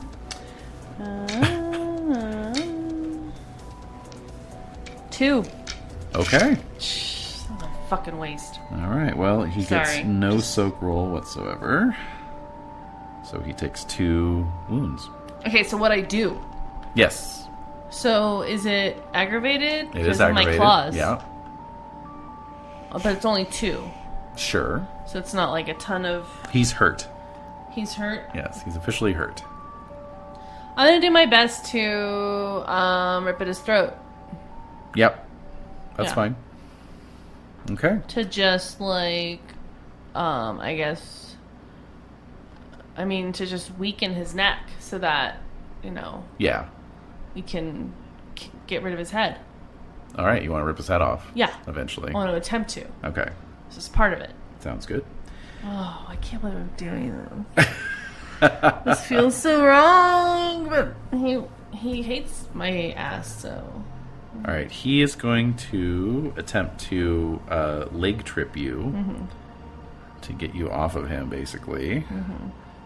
Let's see here. Celerity 3. And... Oh, no! Oh, God. Okay. No. He has difficulty 9 on this.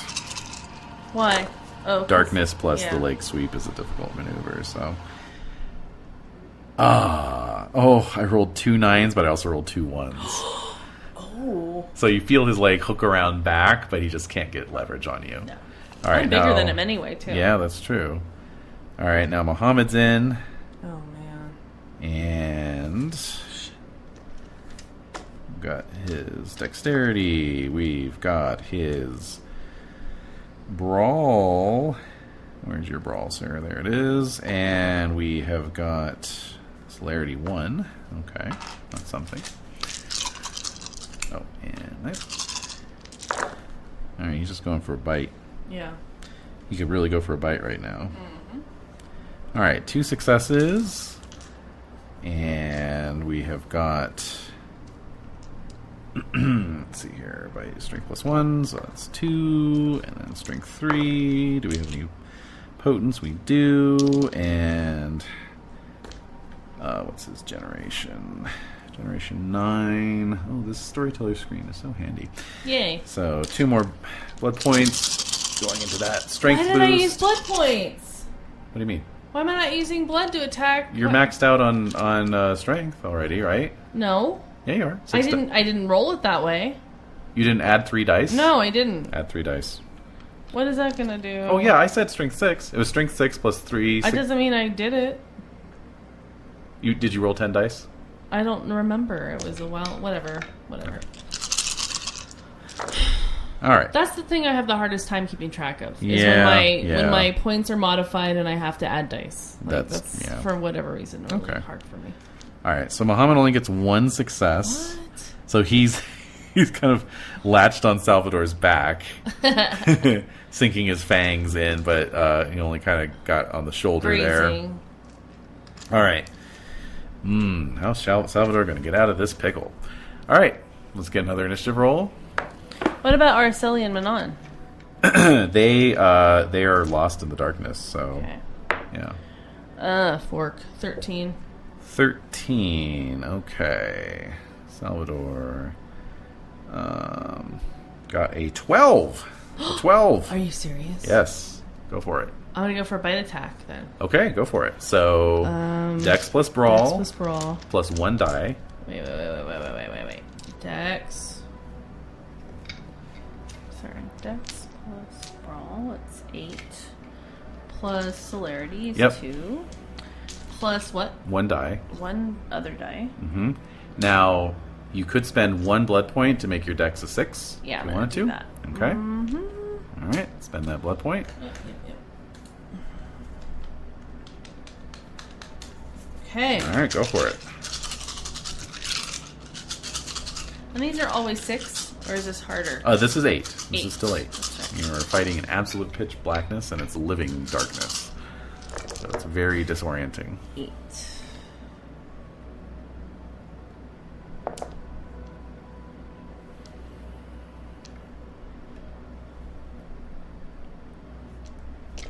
Damn.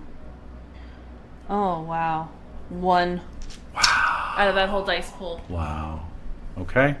All right. So your damage is so your strength is 6. Mm-hmm. Your potence is 1, so that's 7. Right. Okay. Right. You got 1 success, so Right. that's 8.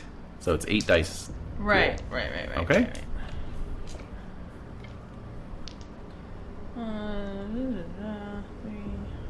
Okay.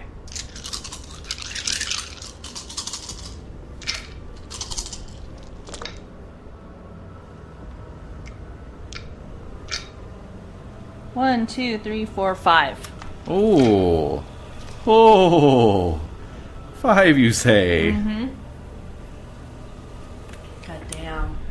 So you know when lumberjacks cut down a tree, they oftentimes will work both sides of it as they cut in? Do we kiss in the middle? Almost. Like Lady and the Tramp with the fucking spaghetti?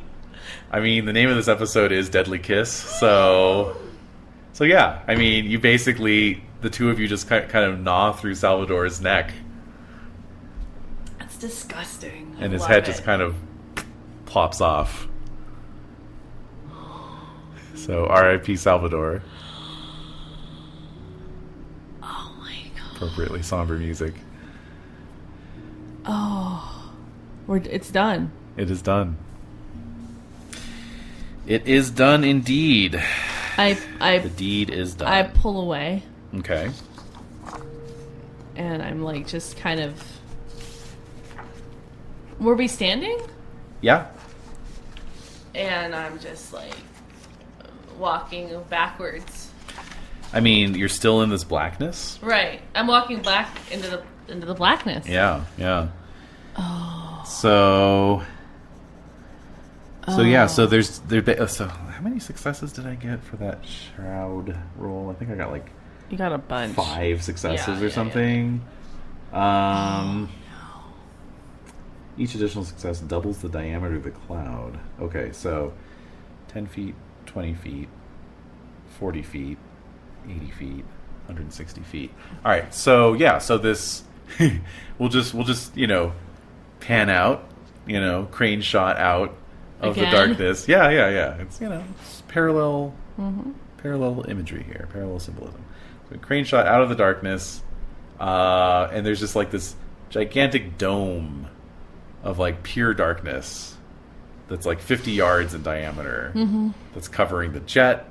It's covering everybody basically right up to like where the van is, and then like all of a sudden out of the darkness, like all these people come popping out, jumping in the van.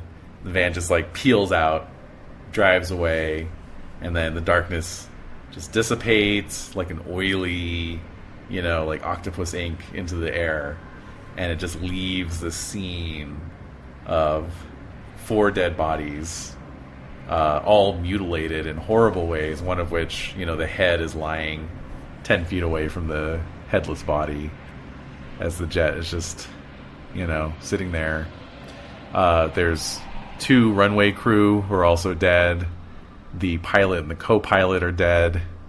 Emily was just doing her work while you guys were taking out Salvador. So no eyewitnesses left. The control tower, of course, people up in the control tower can only say they saw, a van pull up and then this weird, visual anomaly, right? So Salvador has fallen. Los Angeles is one step closer to falling into Muhammad's Pause. Oh no. All right, so you get an experience point for completing the chapter. I don't want it. Okay. Uh-huh. And what did you learn? Oh God. Oh God. Can we change the music up, please? Oh, certainly. Please, just- Yes. I mean that's good. Oh, it was great. You good should music definitely for- fade out very slowly on that as we get should. into So what did you learn? as we back out of that scene. Mm-hmm. Man.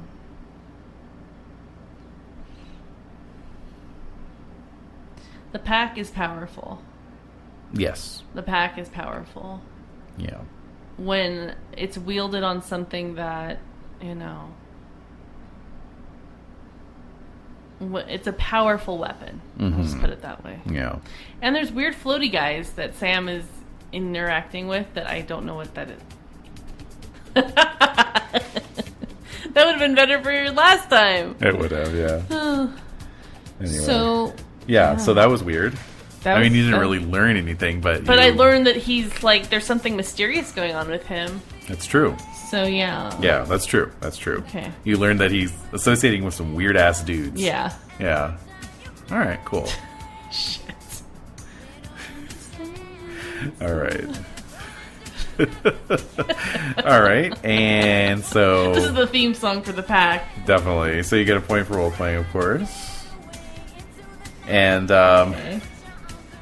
you know, it's not exactly heroism, but I'm going to give you a point for going along with the pack, since that's something that you know, have resisted. I have. Yeah, so it's a certain level of like going. It's, you know, heroism in a lot of ways is like going against your better instincts, right? Yeah, it is. Like I should do something that normally I would not Yeah. want to do. Right. So this is kind of similar in that way. All right. So I'll give you a point for that. Oh. All right. So What did I just do? look at the way we gotta hide what we're doing. I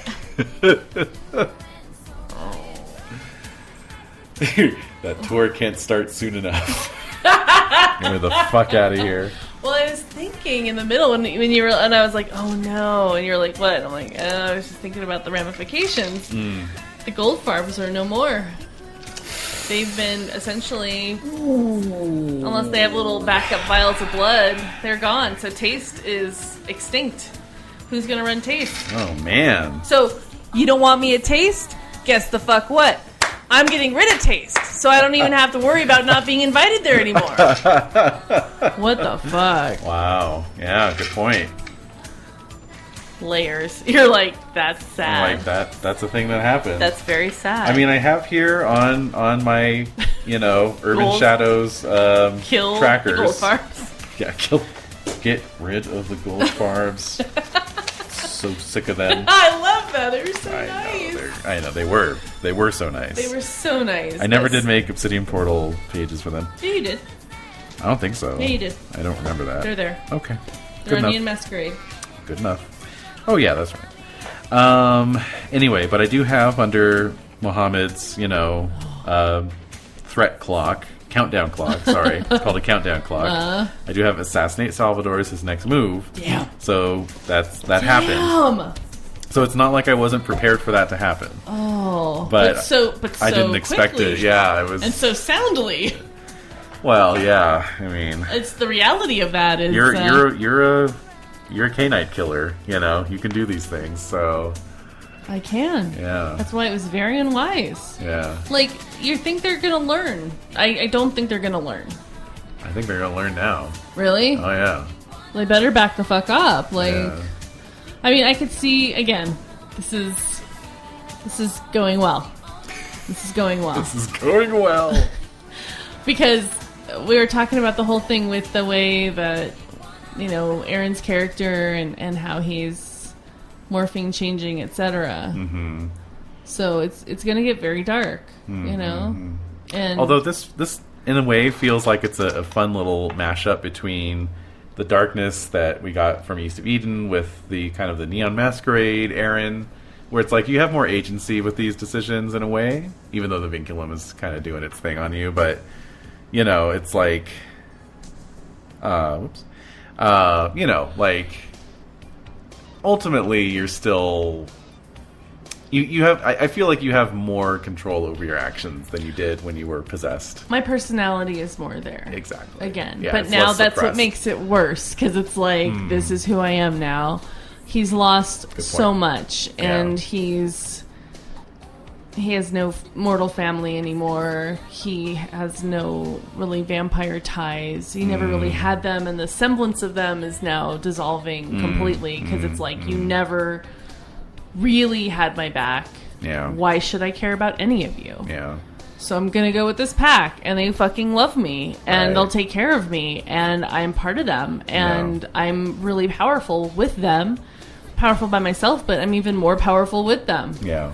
So I might as well just completely, you know, become a part of this pack. And I don't care who gets in the way. Yeah. No one will get in my way. Ooh. You know? All right. So, and I have a feeling people are going to want to negotiate with us now, at this point. There's some negotiations that people are going to attempt. So we'll see what happens. Personally, I don't care about the politics. As long as I can still be around my pack, I'm happy. And Muhammad's going to do what he's going to do. Yeah. And over time, eventually, you know, someone will come and take it away from him. I feel. Yeah. But for now, I'm happy to be part of it. All right. Like, I owe them nothing. All right. That's what he's telling himself. We shall see. That's what he's telling himself. All righty. I'm not saying he's right. I'm not saying it's a good thing, but Yeah. that's how he feels. And he still has to do his little reconnaissance in the surfing vampire world. I know. Or his little spy mission or whatever. But now that people know, like, he fucking killed, like, you better listen to him. Like the... Well, that's the question, though. It's Yeah. like, are people going to know, obviously, that Salvador is dead? They're going to know somebody they assassinated him. they won't know who. They won't know who. Right. Yeah. So they have to be careful. That's right. It's going to be a whole thing. I mean, will you have the brass balls enough to show up at the next rant and just be like, wow, isn't that just tragic about Salvador? Oh, I can. Because the whole of the baronies are going to be plunged into total chaos at this point, which is just going to guarantee, actually, that we're going to have some war down in Torrance and Anaheim. So that's going to happen. And if I can take out Rose and Amethyst, if I can get them out of the picture, Yeah. oh, I would love more than anything to get rid of them. Yeah. Yeah. Oh yeah, get rid of them. All right. I don't care. I don't care. I don't care. I don't care. That's right. Yeah, if there's a way that I can get rid of Rose and Amethyst, like, that'd be gold. I'd love it. So All we'll right. see. We will see. Next session is the final chapter of the story. So What? Already? yeah, Wait, my goals though. my goals. Do you want to modify them a little bit, or they stand? Album, Wild Raging Coyotes, charts. All right. Maintain and thrive in the Sabbath pack. I'm Well, doing that, Find Arena and explain everything. I can explain. I can, Raina. Hear me out. Hear me out. Don't put down the stake. Yeah, exactly. She's like, wait, I should have killed you. No. I think she's. I think she'd love this. Actually, She's like, okay, I can see why. I I see why your kept it. dharma was not That's right. for you to die yet. Yep. Yeah. Things are happening. No, I didn't want to Hey, end man, on this. I note. just put it on Spotify Radio. I don't so. like it. I'm not into it. I used to right. be into it. In fact, at this very time in the Chronicle. Exactly. Oh, youth. Indeed. The follies of youth. Yes. All right, well, we'll fade it out on that. Oh no, that makes me And- sad. Cold Hearted Snake was a way better note to end on. But you're also hanging tough. So, anyway. Just get the hell out of my ears. All right. Oh, my God. Wow. Well, All right. wait. No, it's still Oh, recording. no, I know.